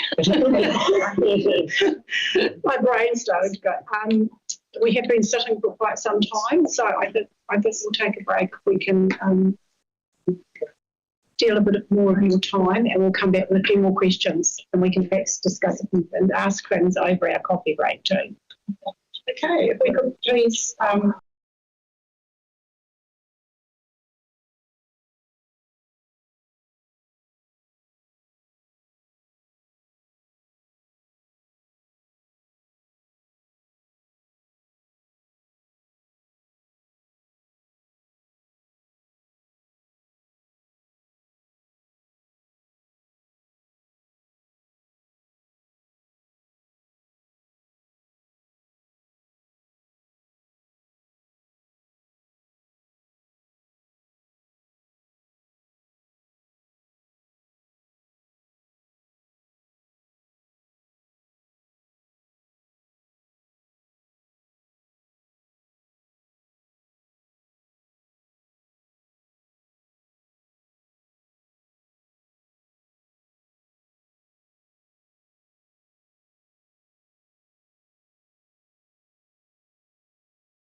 Question and answer session on item 7.1, Kirikiri Urban Design Framework and Design Guide Project. We've got the recommendation on the table.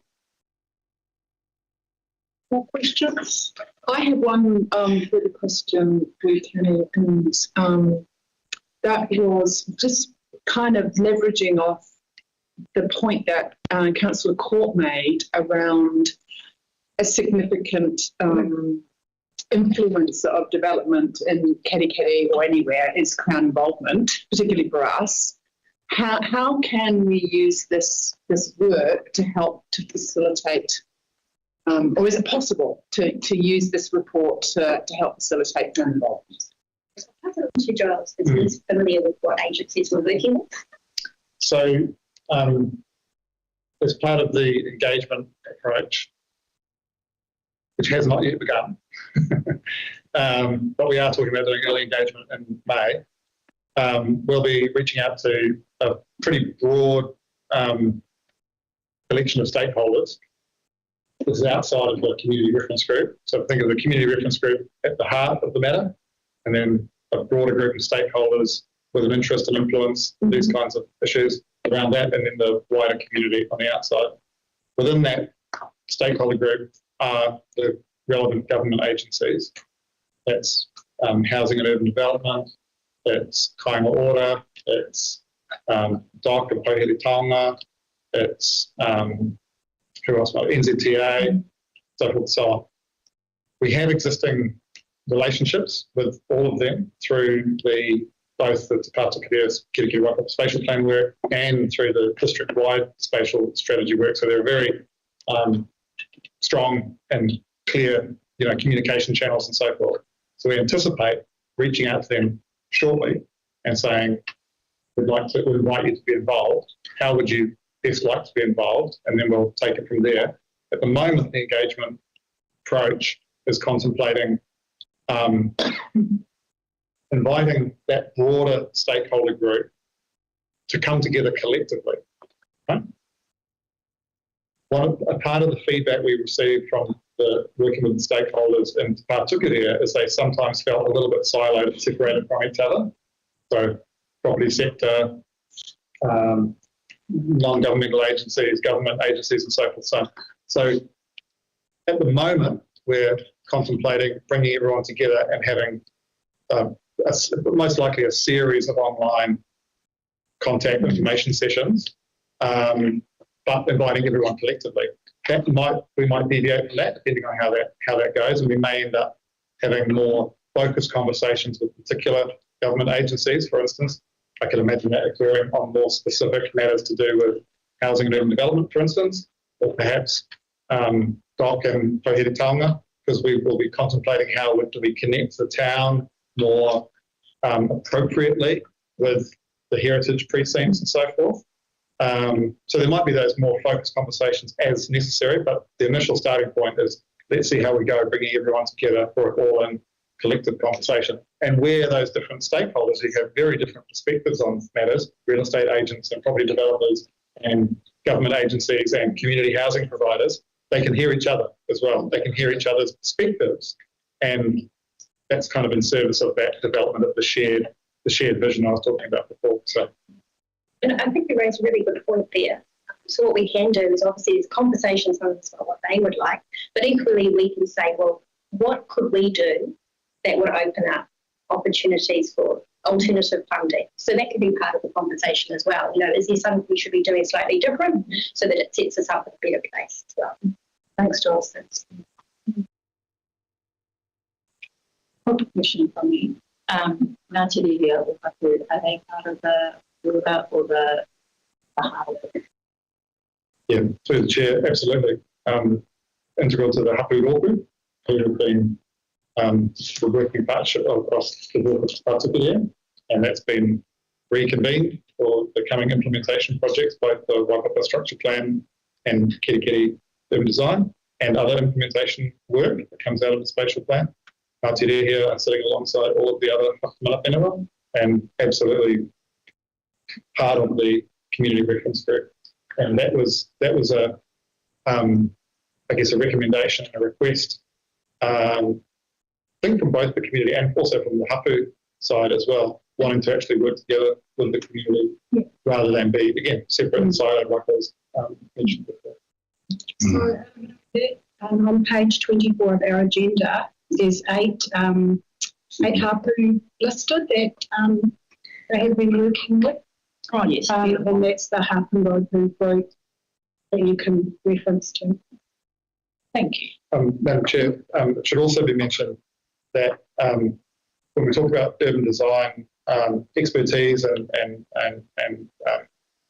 the consultancy that we're bringing into the project, we're working with Boffa Miskell, landscape architecture and urban design firm, very well known, and we're bringing on two urban designers. One is Jane Rennie, who is the person we've worked with through Te Pātu Perea. She's been involved in the proposed district plan process and so forth. Very familiar with Kiri, very familiar with the issues, the community and so forth. And the other is her colleague. His name is William Hatton, He tangata Māori ia. He's a Māori landscape architect. And we're designing the project in such a way that we get that Te Ao Māori design expertise at the very beginning. So it's not just a bolt-on idea somewhere through the project, but rather from the very beginning, we have not only Te Ao Māori expertise, but Te Ao Māori design expertise. Working with the hapu rōpū, working with the Jane, the other urban designer, and the community reference group. So we're hoping that's going to be an effective constructive model. What's his name? William Hatton. William Hatton? Hatton, Hatton. Hatton. I think that you raise a good point there around William Hatton not only being Māori, but being still architect as well, and the benefit of working together as you've highlighted, and I've really enjoyed that earlier from that Māori aren't just Māori, they're qualified and experts in areas of non-Māori expertise as well. So you get two for the price of one many times. Yeah. So I love that, and I've really appreciated that call.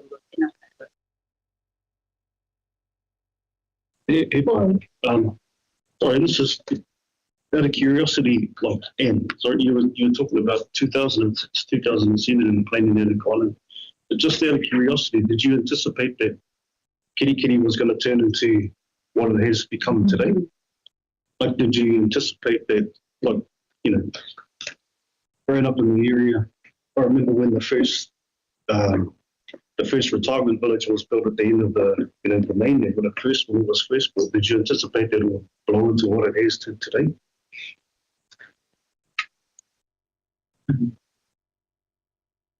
Me personally? No. But what we do use is we use growth assumptions that are put out by people such as Interest New Zealand, Population ID, and we use school roles. I don't know if it's still the case, but for some time when we were doing the structure plan, Kiri High School was quoted as being the largest years 7 to 13 school in New Zealand. I don't know if it still is. Not the largest high school, I think Bombay College or something has that title, but the largest years 7 to 13. School roles, Kiri Primary, doctors' roles. So we were using a lot of that data which was showing us trends in forecast. The other thing that people forget about with Kiri is the destination count, but not just the people that live. I don't live here, but it's where we come for professional services, commerce. So it's about the bigger catchment.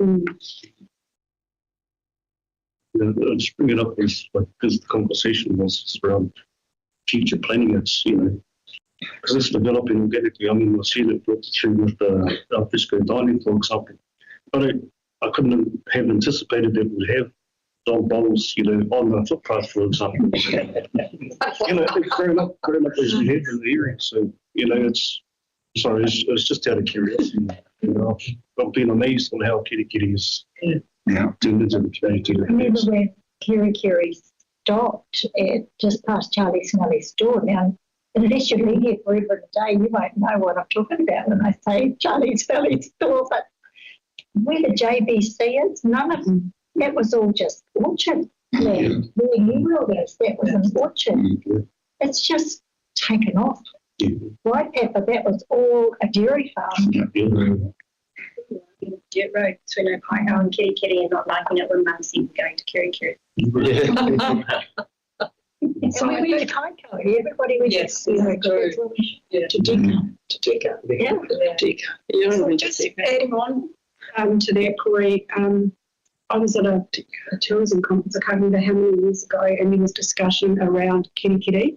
And there was talk then that it was going to become the new Tauranga because as it was growing, and there was talk of them putting in bypass motorways, and everyone was going, that's exactly what's happened. And this was going to become a retirement area, which it has, and it is. And also New Zealand as a whole was mooted as being the retirement mecca of the South Pacific. And they were 2030 stats way back in Queenstown and 30 years ago or something. So it's been always, I guess, and it's our climate, you see, because it's fairly flat and, you know, people are looking for a quieter. They're looking for what Tauranga used to be like and what they used to have before they got invaded and City and grew and it got difficult to move around. And as people get older, if there isn't really good public transport in place and things, they're looking for smaller places. So I don't think it's a surprise, but a lot of us, it just went over our heads at the time, but you're right, Kitty's going to be the new Tauranga, you're right. You know, well, perhaps it is going to be. And then we went on to hear Brad Olsen say that, you know, we're not going to have a housing crisis in 15 to 20 years' time because in this area, because there's so many retirement villas and houses being built at the moment that when all the baby boomers die, move on, we're actually going to have a surplus of housing and it's going to have to be repurposed for something. So really interesting discussions out there at the moment. And so that will shift and change perhaps the way Kitty is as we see it today. And whether people are visionary enough to think ahead that the baby boomers will all be gone in under 20 years. So it's interesting through the chair that when you look at pie here, I remember going to those things where you bought, they were trying to sell you timeshare. I went there to get my Ark Rock dinner set. And so they built all the timeshares and all the motels that they built in the 60s and 70s aren't used as accommodation. They're just used for rentals and housing for single people, which fundamentally changed the type of community that exists in Paihia. And that highlighted the shortage of affordable accommodation for older people, particularly older men, single men, people with mental health or family issues or, you know, that kind of stuff. And I feel Paihia changed a lot. But no one would have anticipated that because Paihia used to be seen as the retirement area for all farmers in the north, right? As did Tauranga. So people, it's definitely changing and anticipating what we're building. You've got to think 30 years ahead. I think that, you know, we can take some learnings out of that and look at the fact that, you know, things weren't designed back then for accessibility and now they are. You know, so there is a certain amount of, I guess, clients on the market that are not going to be suited to that because they weren't, you know, the building code per day and the compliance was completely different. So it is an interesting discussion and we could probably workshop it for hours. It's not helpful to you too. But any more questions on this report? Well, we've got Giles and Tammy here.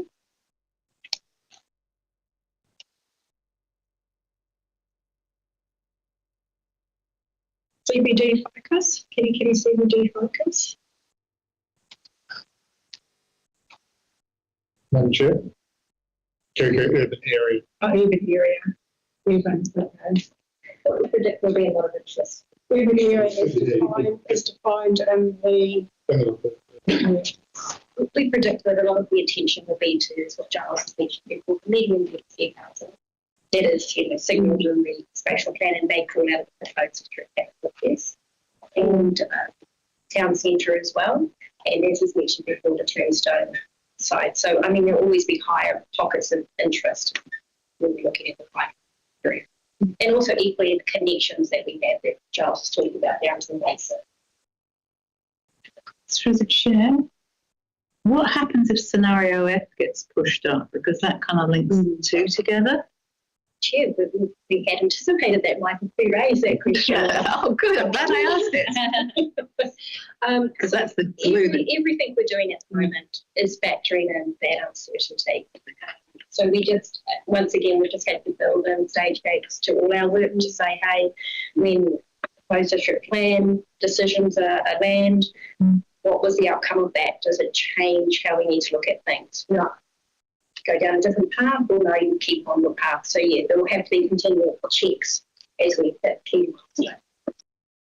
So I suppose, following on from Joan's question, so if the proposed district plan, if the rules, policies and methods of that don't align with the outcome of the process here for the urban design area, what is the outcome?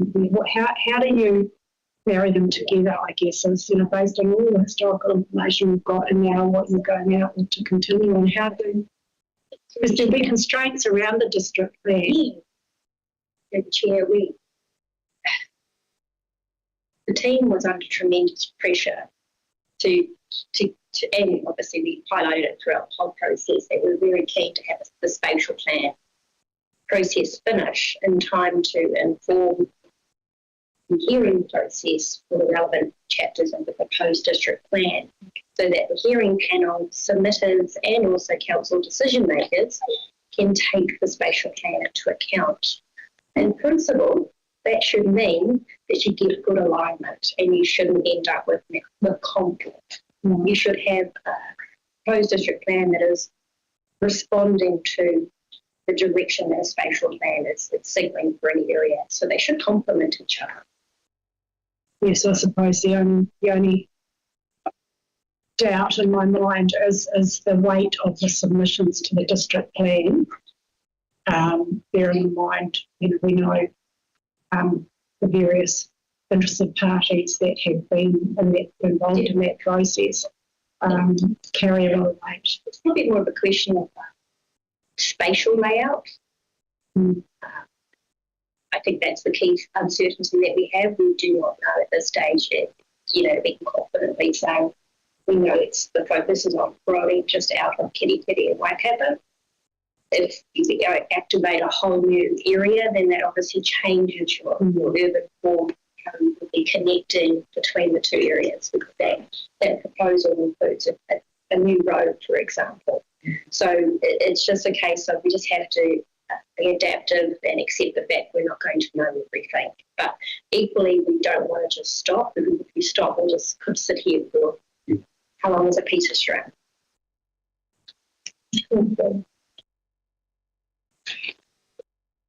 Most of the questions for today. Jane? So we do have two members on that working capital group. It's Jane, but it's Joe and Tyler. Yeah, so in that group. Right, so this recommendation was moved Jane, seconded Dane.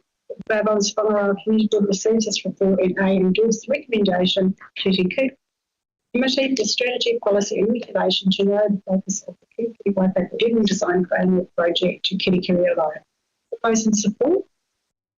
Against? Abstain. Carried and abstained. Thank you. Right, moving on. Thank you very much for your time.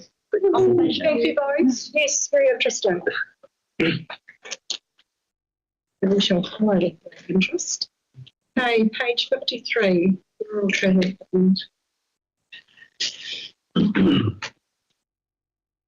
Now, through the chair, we do have some new minutes here, so you might not be aware. We do have full applications for all of these, but the summary that you've got there keeps all of them. Did I include them on this one? Because otherwise you'd have about another 60 pages worth of reports that you might not necessarily need. If anyone would like to see the full applications for rural travel, then I am quite happy to put those online for you to view in one of our secure systems. I didn't include them in there because, like I say, it's about another 16 pages. Okay, so obviously the book says it is. If you want information, additional information, just contact me. So the Bay Islands-Whangaroa Community Board allocates rural travel grant funding in accordance with the recommendations received from Sports Northern as follows.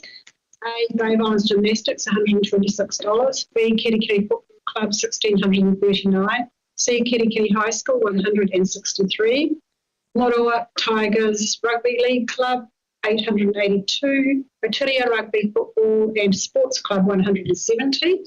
Russell Football Club, $170. The Buds Netball, $189. And Whangaroa College, $655. Do I have a mover? Tyler, thank you. Second row. Roddy, thank you. Tyler, is he over? Any comment? No. Happy to proceed. Roddy? I'm pretty to see with him.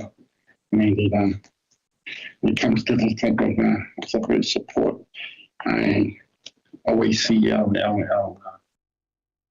sports groups appearing up in those applications, and you know, without that type of support alone, they wouldn't even be able to participate. And so I'm always supportive of those type of grants, that type of funding that I suppose gives the equal opportunity for vulnerable families and people who wouldn't necessarily have the financial means to be able to obtain that. Jane? Madam Chair, I'd be quite interested to know why the amounts are so small. I'm not sure if the 29,000 is for the whole year and it's just part of the year. This is the remaining, so through the chair, sorry. This is the remaining funds for the year. Right. So and you've already spent some of that 29,000. yes, because it's split between all three wards. Yep. And you had the summer round earlier this year, so this is, and we usually try and split it. We didn't have many summer ones this time round, but if we do have a lot, we try and split it 30 summer, 70% winter, because winter has more participants. These are very small amounts. They are. Yeah, it's what money we had left. Right, okay, that's fine. We granted every single cent. So, yeah. Yes. So when I went through this, because I made the same observation as Jane, I thought I'd applied for $1,000 to move people around gymnastics, and I got $127 one month. And why bother?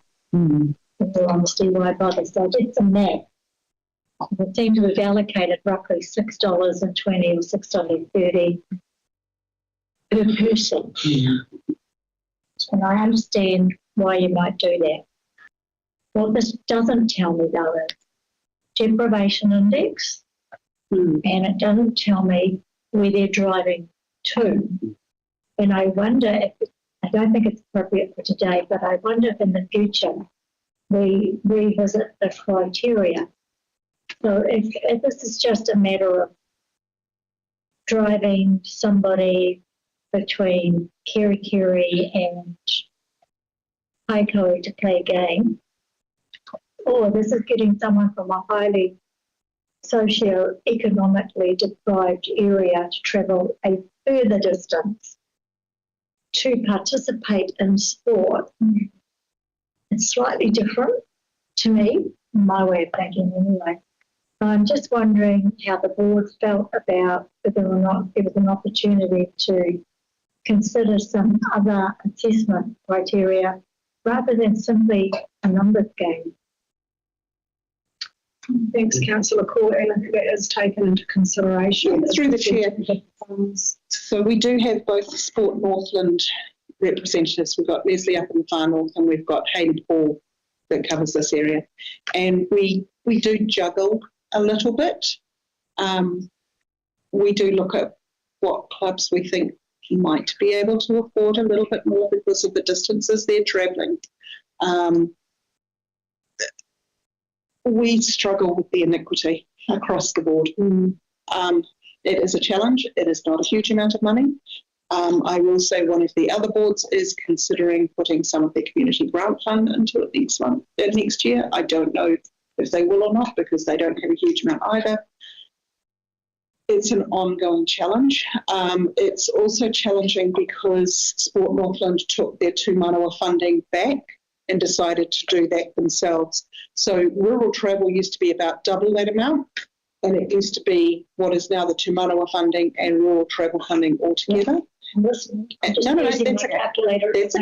That's okay. And about 4-ish years ago, all of a sudden we didn't get the money, and then we went, oh no, we pulled that back, so we're not doing it anymore, which made us all go different noise from before.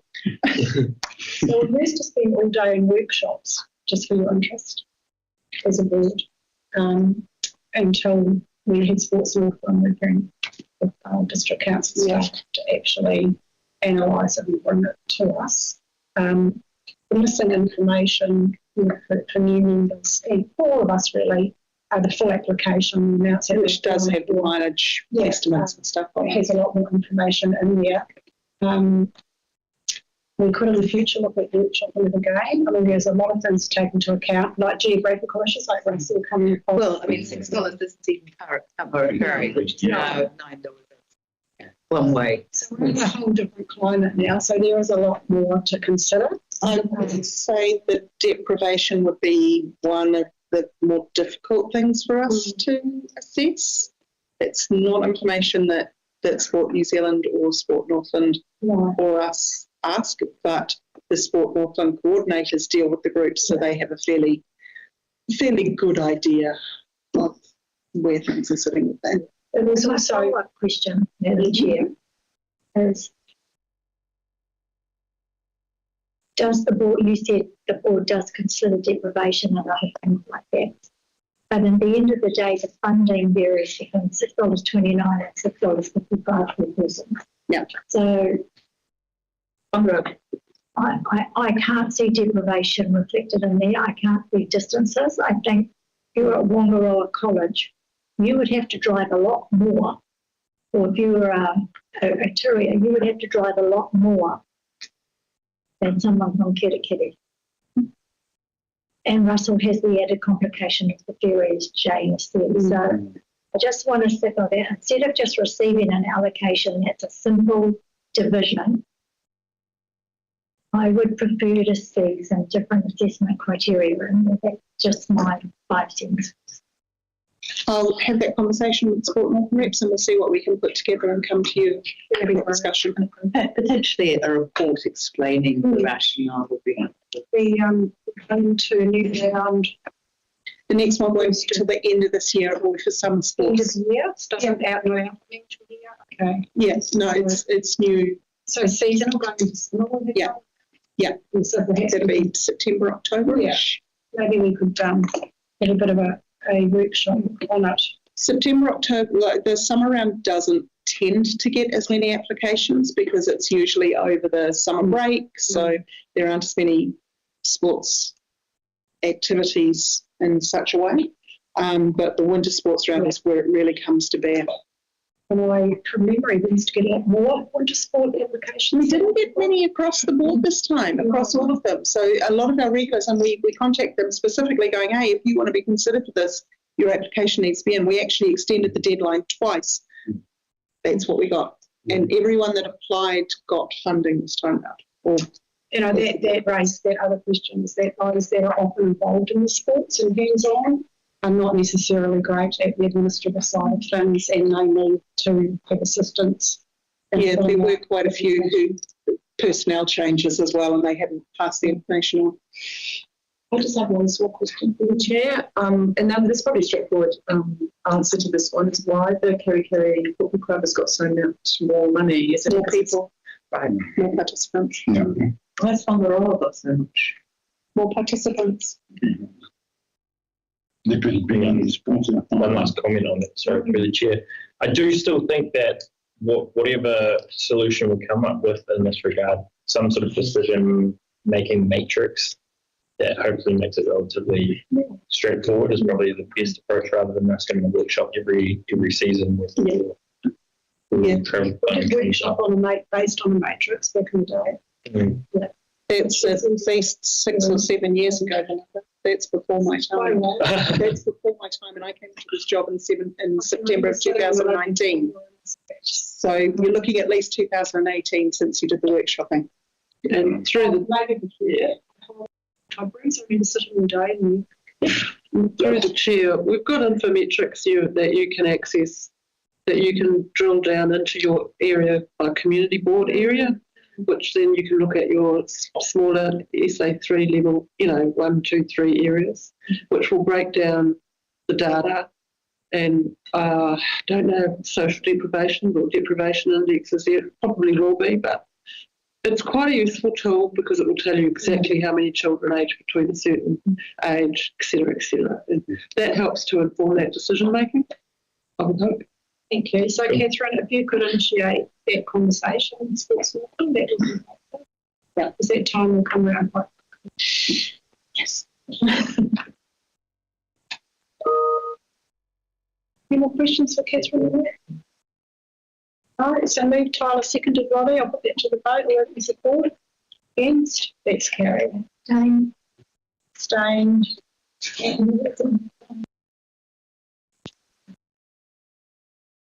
Funding applications. Item 7.4.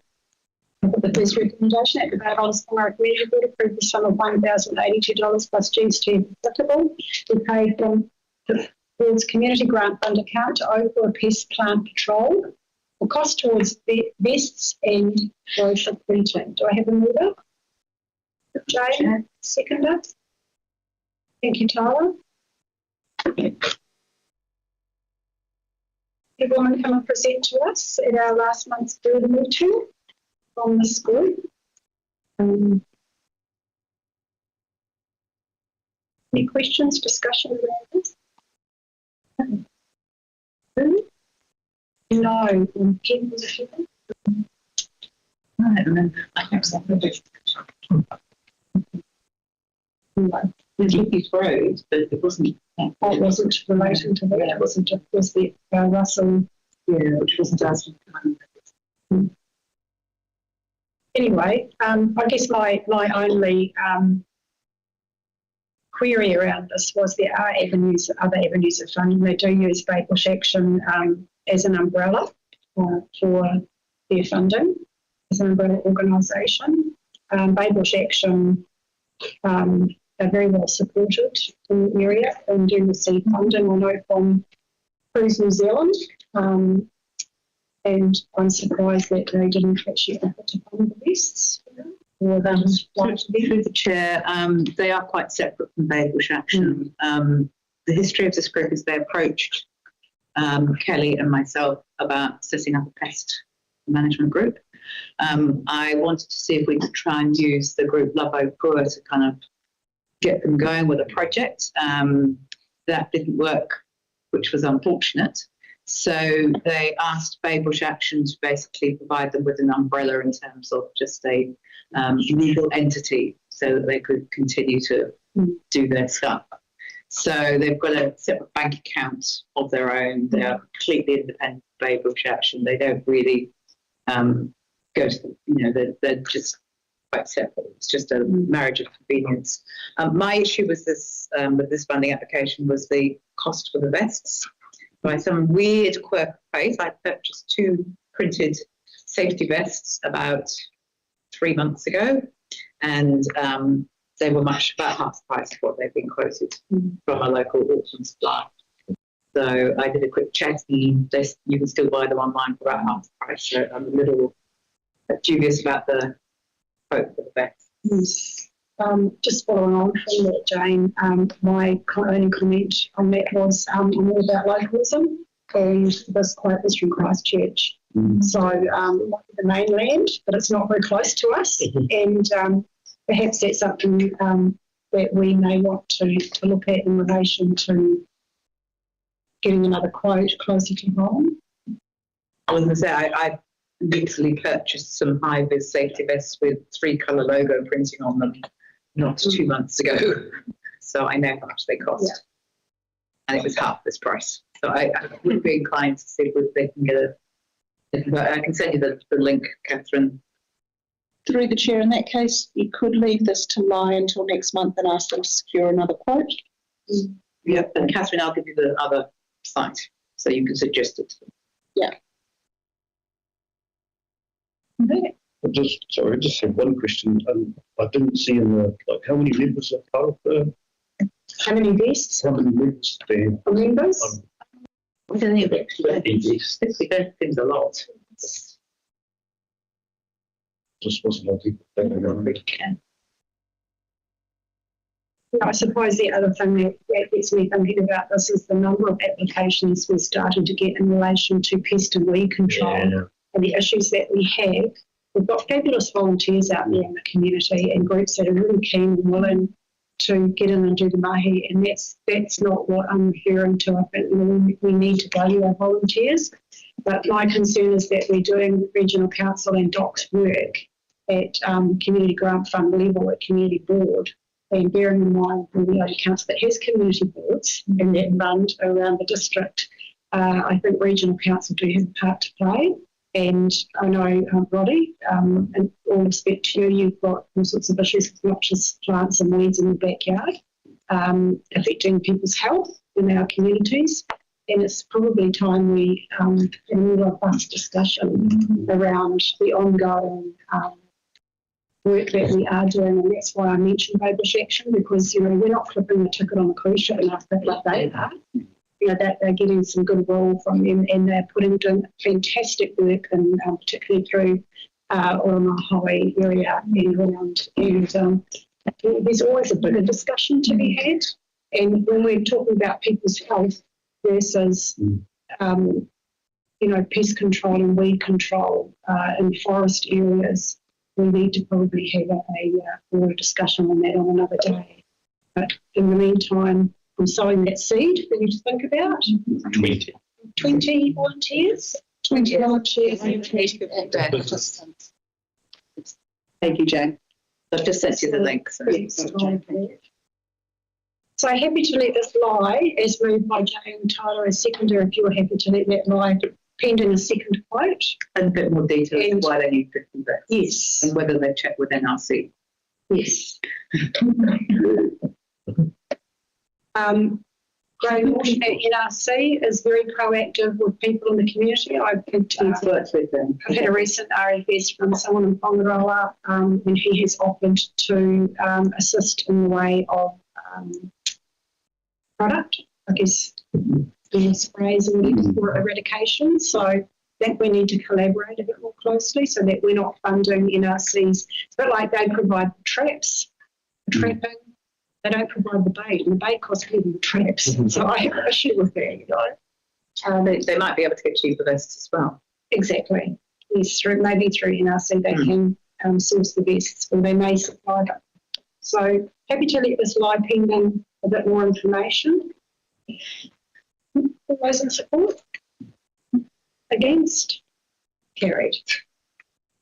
So moving on, the Islands from our community will approve the sum of $3,096 for GSTs applicable to be paid from the Fed's Community Grant Fund account to Bay of Islands Country Rock Festival for cost towards the 2026 festival. I have a mover? Yep. Thank you, Joe. Seconder? Thanks, Dave. Thanks, Heather.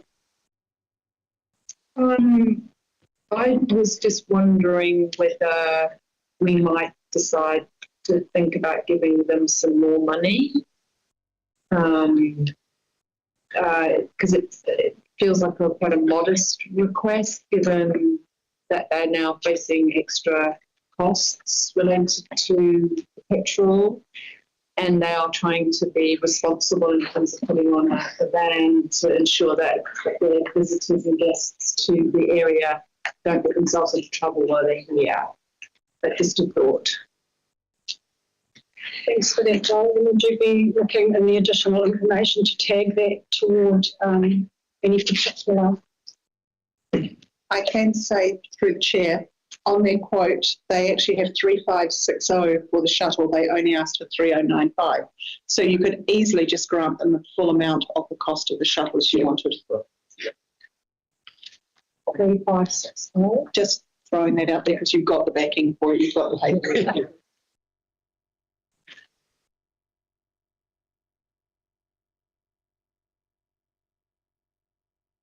Are you saying no amendments? Yeah. Yes. Dane, the second also agrees with the change of amount. So if you're moving a discussion around that, should we have to $3,560?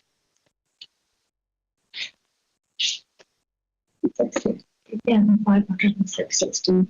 I don't really, this is the first time I've met the lady, but the event feels like it's been ongoing for a while. It seems that always around about fashion well-beings, and it's bringing people into different communities and experiencing the Bay of Islands more fully.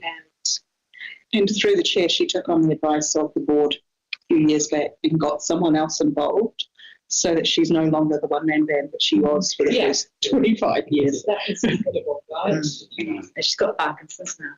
I can see that. Oh, congratulations.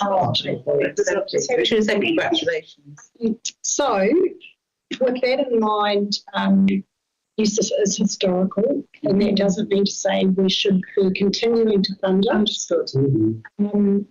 The Parks coach lines, who are local, give a very reasonable rate to operate the shuttle, because we don't have the courtesy vehicle taxis services in the Bay of Islands area to move people around.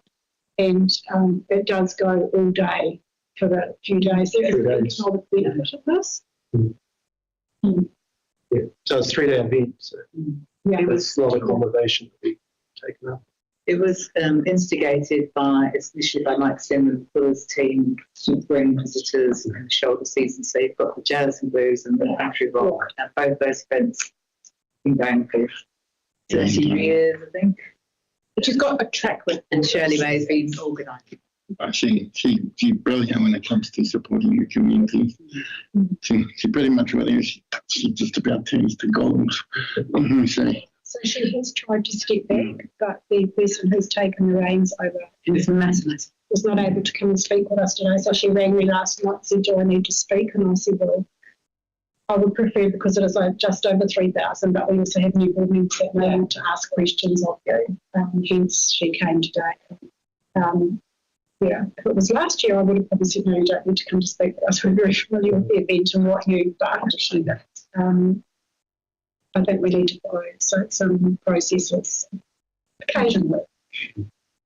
It's tough as a field to when she's talking about ticket sales being down. It's going to be a tough year. Venues falling up. Of course, they are committed, but should they cancel, we would expect that money to be returned to the board.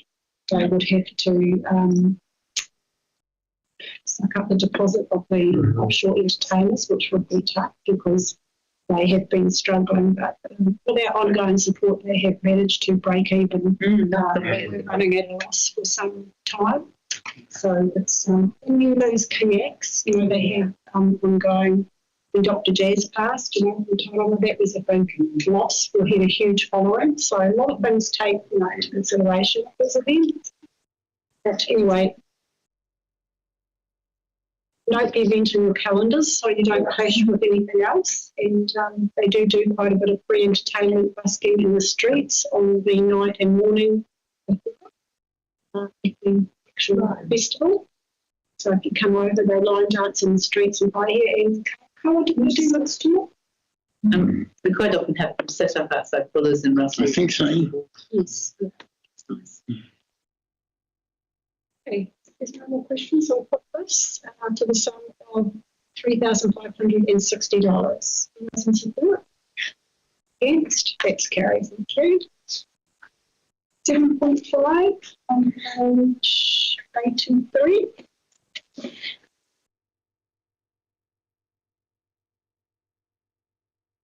Chairperson and members' reports at the Islands-Whangaroa Community Board note the March 2026 members' reports from Chair Billings Board, Deputy Chair Tyler Biller, Member Joe Alexander, Member Dane Hawker, and Member Jane Hindle. I will move to the seconder. Thank you, Tyler. Take line as read.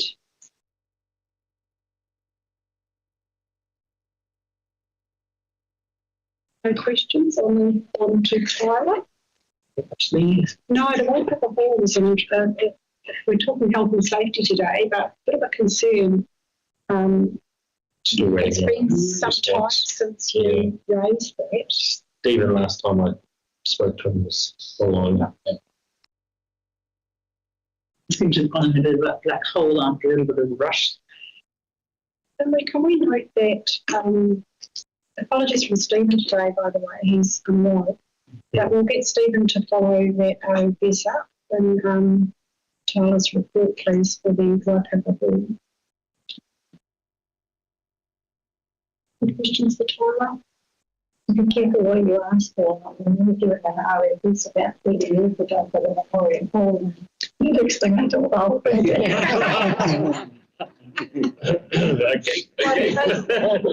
Is that talk of divesting halls from two councillors around the table?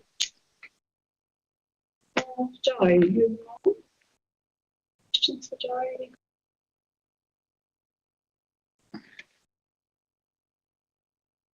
To Dane? Any comments, Dane? I'm just on the footpath. I'm just going to touch base with Anne on this because she's been contacted as well, so we'll just work together on that. Okay.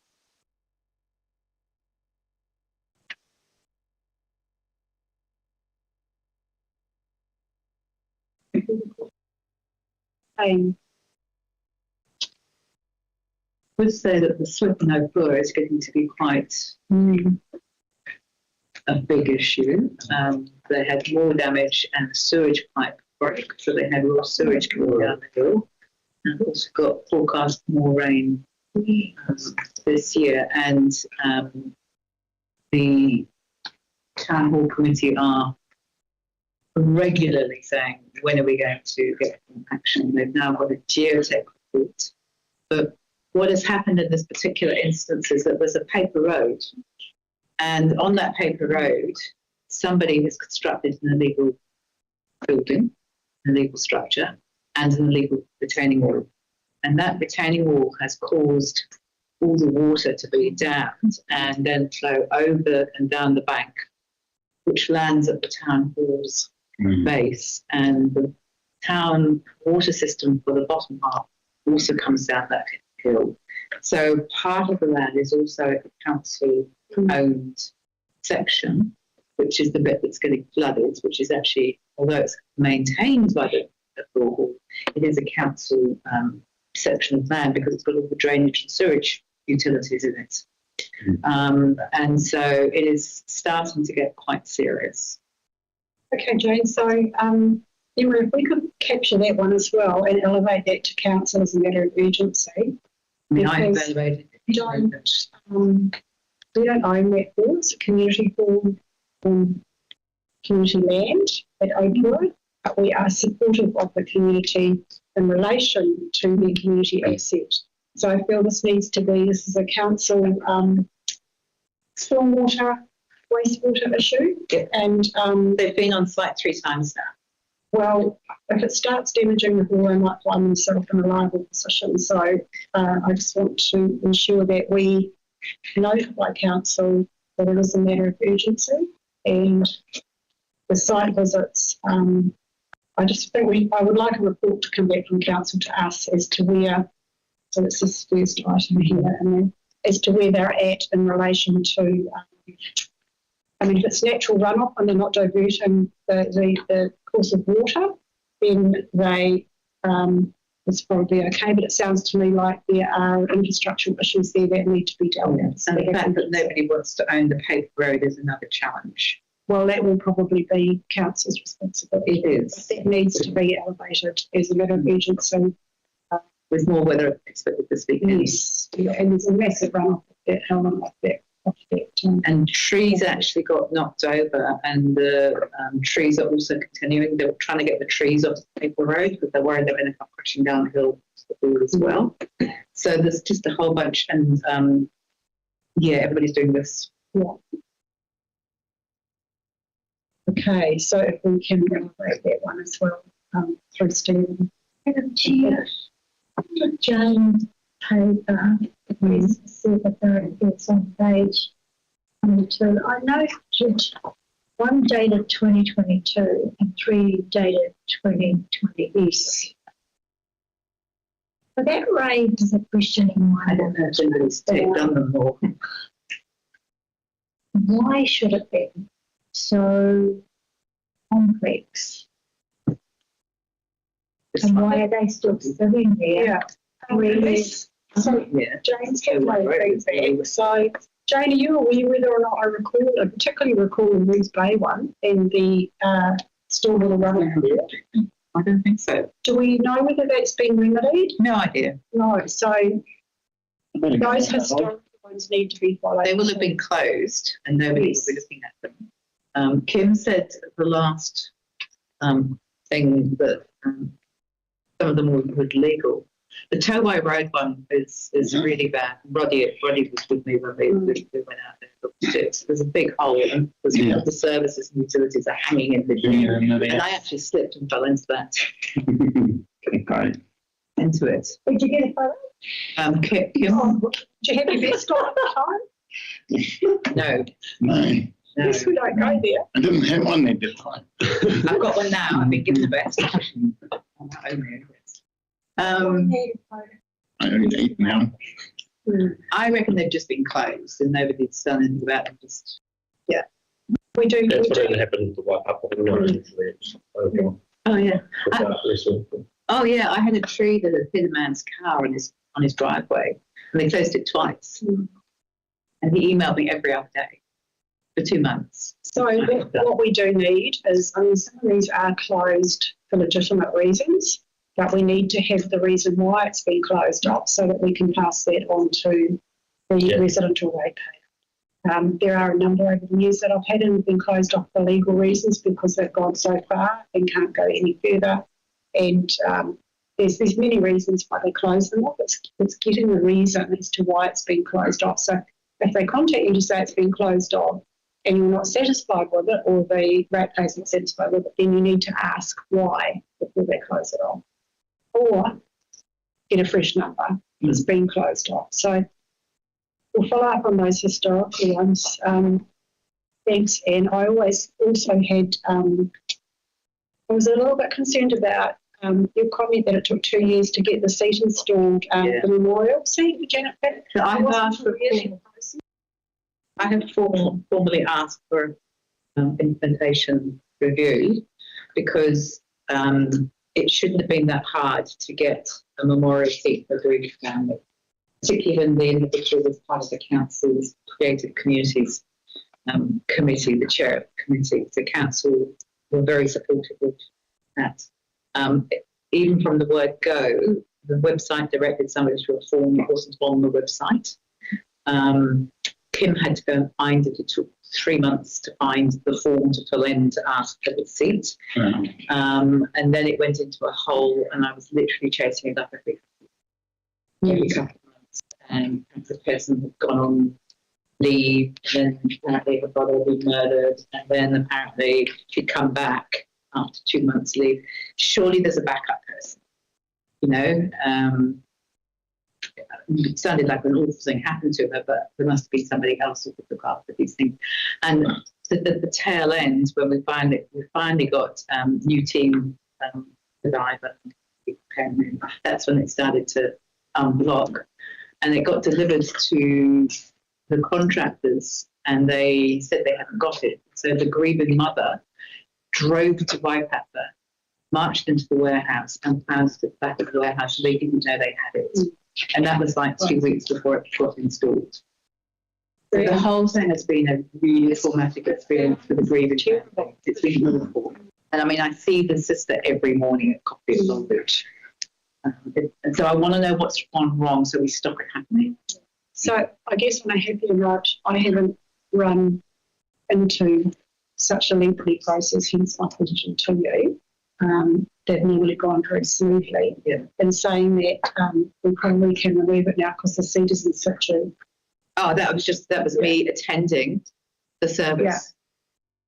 I can say dedication of the seat. So that it is. It will go next month. But I would like an implementation review, please. And then you need to bring up as a part of your accord or one of the combined community board meeting. And recently, the other day, Monday, all my hours reaching. And it's better, it's still a work in progress, but it's now much easier for it to be tracked. I don't know, Emery, did that happen to everybody? We can have that, but I don't know what you think. We had the same issue with the Ivan block one memorial treaty. And then I told them just put it in and we'll deal with the paperwork after. And we got the paperwork done. It shouldn't have been that hard to actually bring in the memorial to. Well, the mother had paid for the chair. She paid $3,500 for the chair, and still the chair didn't turn up. She came and talked to the community board in August last year. So I think rather than dwell on this, I take Councillor McCourt's point that this is something that if it's an issue across the district, we need to bring up collectively. It's insensitive of us to draw out these processes and projects, particularly when they're coming through us for approval and they're going to the council table, and then we have a succession of staff members that are obviously perhaps using the fees. So I think a discussion to have collectively and to see what sort of issues other boards are having. So that's combined community board workshop is something we could note and read as a topic. Put it as a management for the right. Thank you. Turning the page 93, Jane. The tsunami siren. Now, I just want to clarify, A, is at Long Beach. B, I was involved in the engagement process and consultation with NRC over that. Called a board meeting with the staff that were doing the project, and we're very, very confident. We questioned the sites, all of the sites, and Waitangi and Long Beach were the two that we had a big question mark over. We were assured that site was okay at the time. So any costs, I'm saying some any costs involved in relocating that, because we could see the amenity value and the impact from the islands and from the beach and coming over the hill to Long Beach. We actually did point that out and were told that it was okay. So I'm very... Madam Chair, can I just comment on that? So when we had the project manager, Brenton Gray from Northern Regional Council, he was surprised at where they physically located it on the section. So there is a section of land which we agreed was okay, but where they put it on the section blocks the visual amenity. So it was unfortunate. I told the rest of them that they were to pay to get it moved. The council has been removed. But the project manager was surprised where they'd actually put it on that section. And now it's eroded underneath it, which is also a problem. So it's anywho, it's on the list. Yes, but they're quietly these seething. things should not have happened because it didn't go through the correct channels and processes. The contractor didn't put it quite where he should have done. Yes, we had huge, robust discussions around them, from everything from the colour being black with seagull poop on the top of them to, we thought of everything we could at the time. Just need to be further away on the section so that you can block view. And we have the most in our ward if you're interested, the most tsunami signs in our district in our ward area. The other thing I had for you, Jane, was under your request for service on page 92, the council power supply paying for the usage of that. How is that gauged for the copy? Oh, they've got a thing. They've got a meter? he's got a quote from a meter and bought it. And he's happy to pay the whole power supply. He can pay the council's power supply.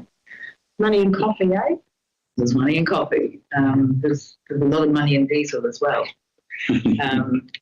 But we're still waiting after 6 months for a license to occupy the subsoil. Who knew that was such a thing? Yes, I can believe it. Sure, that's quite a sensitive area. Yeah. So we're still waiting. Any other questions for Jane? Right, so I moved and Tyler seconded. Members' reports, all those in support? Against? That's carried. Move on to Region 93. We have the Frisco dining applications. It's an information only report. This came to us last month and we pushed back on it due to lack of information.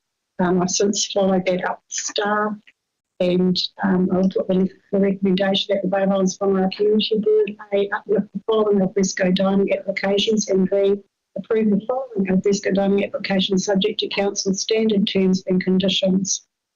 And I renew applications. Because that should be C. Is that from the original report? Change of names. So you'll notice that the list is a lot shorter than the original report. 12, not 19. Because some of them have already been renewed. So we've gone back through and looked at those. So the renewal applications are Rock Salt Bar and Restaurant, Spice Grill, Burger Fiasco, Seaside Restaurant, Kitty Kitty Lunchbox, Sushi Gallery, The Wave Kitchen and Bar, Butterfish Restaurant, Cellini's Gelateria, Ice Cream Limited, Playhead Bakery and Third World Coffee Co. I will move. Do I have a second? Thank you, Jane. So this is to, in order for council to actually renew these alfresco dining licences, we're looking at this last financial year. These have to come through the community board. So going into the next financial year, starting 1st of July, they will soon be invoiced. All alfresco dining licences will be re-invoiced going into the next financial year. We have had a changeover in staff there, and in between some got issued licences and some didn't, so some haven't been invoiced as I understand it.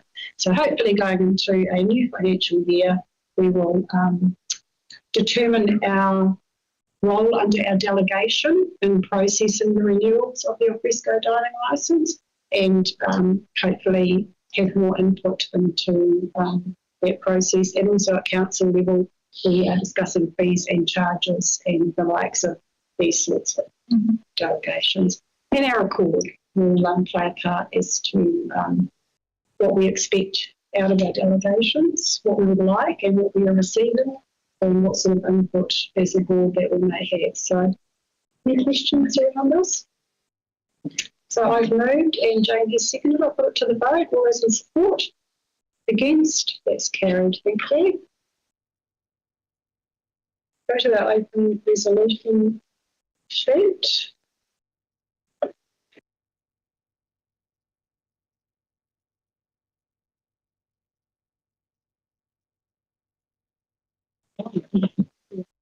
Point 2. Recommendation that the Bay Islands-Whangaroa Community Board receive the Bay Islands-Whangaroa Community Board open resolution sheet. Do I need to approve it?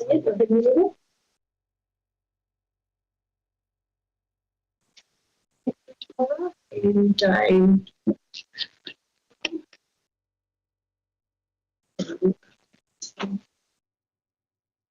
so first up we've got how to clear. You see the update there on the 27th of March. First Community Records Group meeting has been scheduled for the 15th of April. And that's coming up. The next one we have proposal to amend the alcohol areas in the world. That could probably come off. That went through to council. We could remove that one.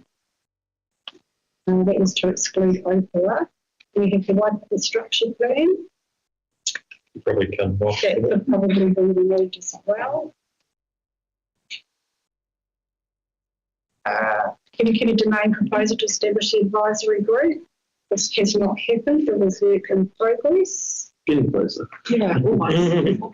Nearly there. Good.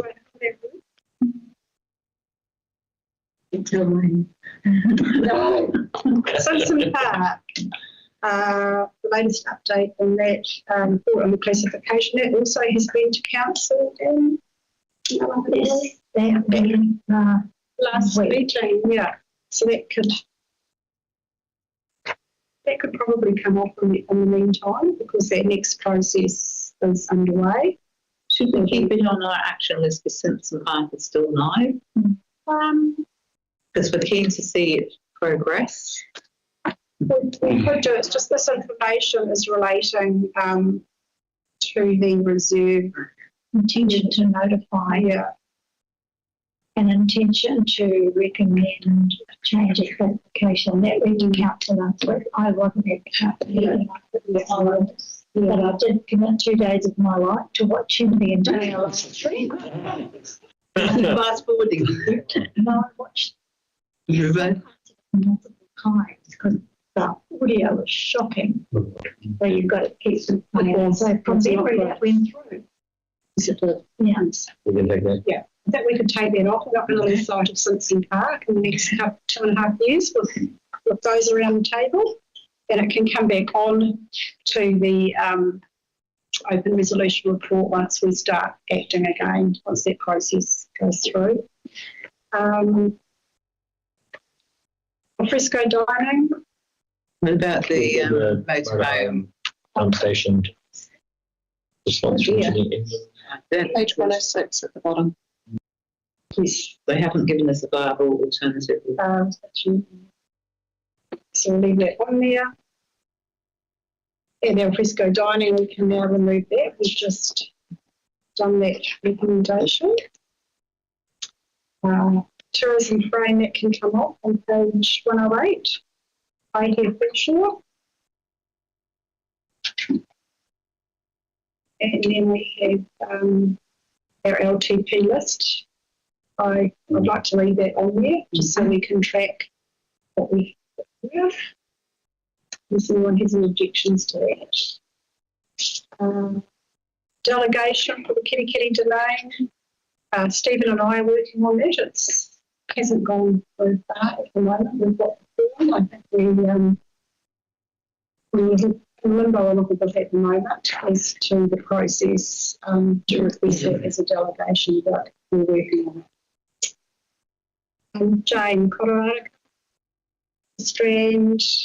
You said you were making progress, Jane. Yes. Yeah, so at our last meeting, we moved from the function, which is the engineering design from I'm sure these are at lunchtime, which is basically things like where car parks will be located and things like that.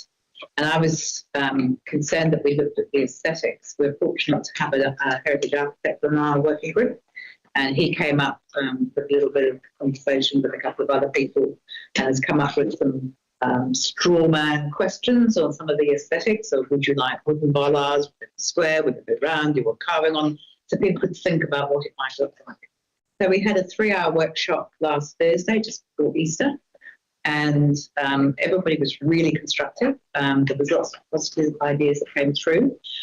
So we're now waiting for the roading engineer to put together some costings, because some of the things we put forward we know might be a bit out of our budget, might be a bit expensive, but we want to know what everything would cost so we can prioritise and decide whether we can fund things differently. For example, the roading engineer talked about phase 2 because we didn't have enough money, being the entrance to Cass Street off York Street, and having it as a kind of a raised, slowing down area and a different kind of texture. And I've said it's really important because that slows the traffic down.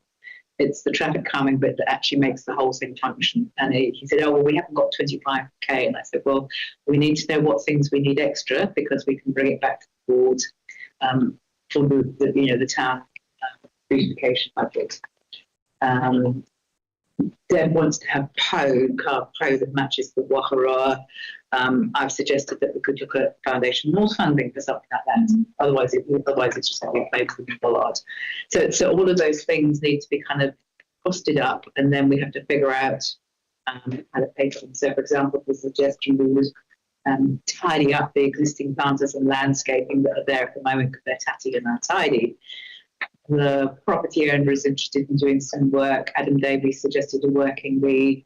I said we've got actors come in with diggers and forklifts, and said, yep, he could help. So, there's a general idea that we might do a working lead to tidy up the existing stuff. So all of these ideas have been captured, and what I want from that is a list of our wish list and some costings for it, and then we're going to have to make some decisions on what we can and can't afford, or what we can get funded elsewhere, and what we actually need to come back and ask for a little extra cash for. Yeah, and I've said that we've got to make that 4th of June meeting. So that's happening. And then Jay made some, after that there's got to be consultation for the bylaw, which is changing the parking, which will come to us. So we're looking at a second disability space. There was a lot of discussion about what does it look like in a heritage area. We don't want a big balloon slab, so we can do a small wheelchair just on one area. We've agreed that we don't want yellow lines. We will use white lines. We're not use stencil for loading zone. But the consultation to change all this needs to be done because it needs to be done by bylaw. So that's got to be done. That's not going to be done quickly because council will have to put it together. Then it's got to do 21 days consultation in the community. Jay made some comment like, so it'll probably be October before it goes to council. I went, no, we need to get this done before summer. So there'll be a bit of pressure.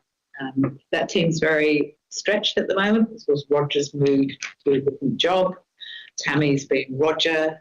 Jay's got the park to Korea and the other things. So they're contracting somebody from outside to do the community consultation. But it's moving, and everybody seems to be kind of comfortable, and the working group seems to be comfortable where we've landed. So I'm feeling a lot more optimistic. Cool.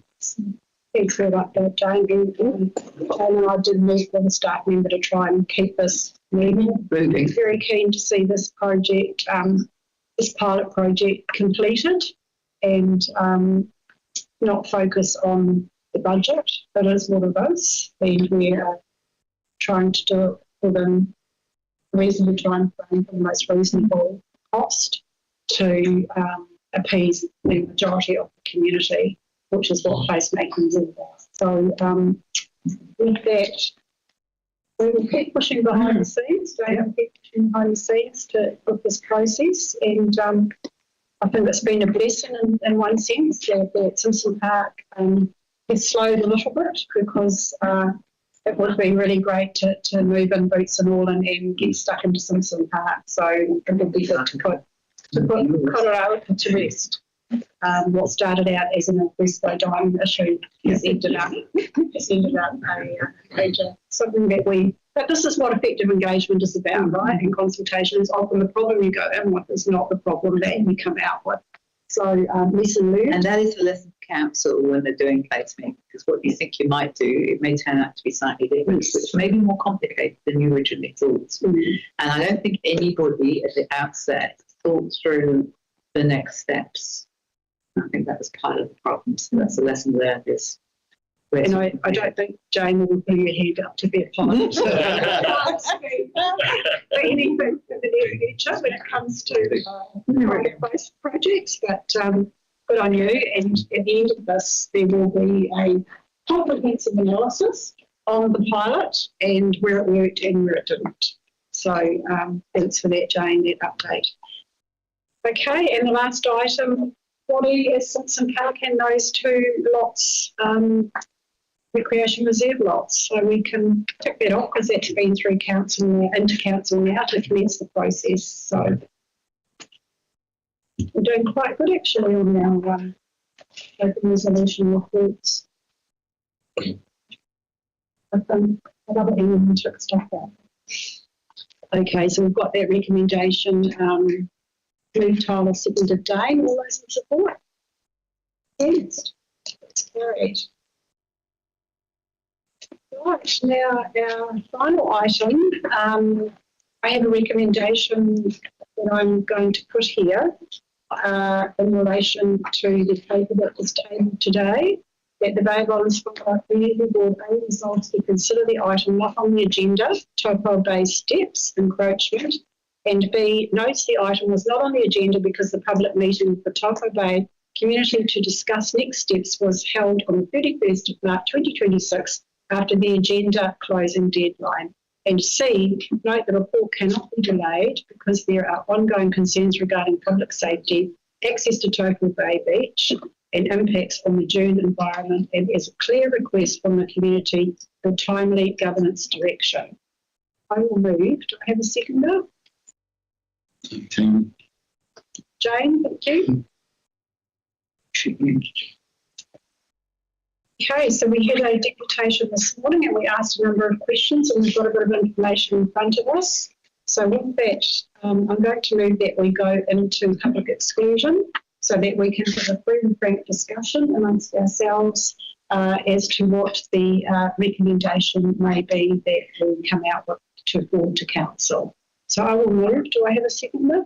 Thank you, Joe. All those in support? Against? That's carried.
Right, thank you for your patience in waiting for us to discuss this special item, the table report on today's agenda relating to the Taupo Bay step arrangement.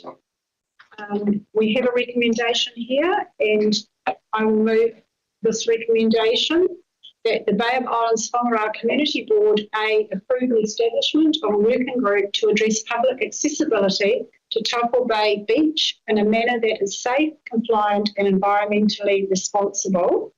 And B, that the working party group should comprise of one community representative, one marae representative, one commercial operator, one Northland Regional Council staff member, two Far North District Council staff members, Bay of Islands-Whangaroa Community Board subdivision member, Bay of Islands-Whangaroa Community Board Māori Board councillor, and Bay of Islands-Whangaroa Community Board chair ex officio. And C, request the working party group to report back to the Bay of Islands-Whangaroa Community Board with the proposed terms of reference by June 2026 Community Board meeting. And a further note to that the Bay of Islands-Whangaroa Community Board members will do a site visit to Taupo Bay Reserve prior to the June meeting. I will move. Do I have a seconder? Corey, thank you. All those in support of the recommendation? Against? That's carried. Thank you for that. So moving on, that is the end of our official business for the day. And Corey, if you have a closing karakia, I thank everybody for joining us today.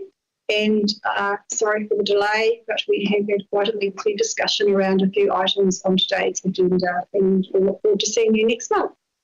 With that, I will ask Corey to close us with a karakia. Thank you. Ai te atua whakawātia te ngoi o ia mātou. Whakawātia te taureka nei o ia mātou. Whakawātia te hau o te tui o ia mātou. Kia māna mai mātou kirua. Tūturu whakaputi mai kia tīna. Tīna. Kia.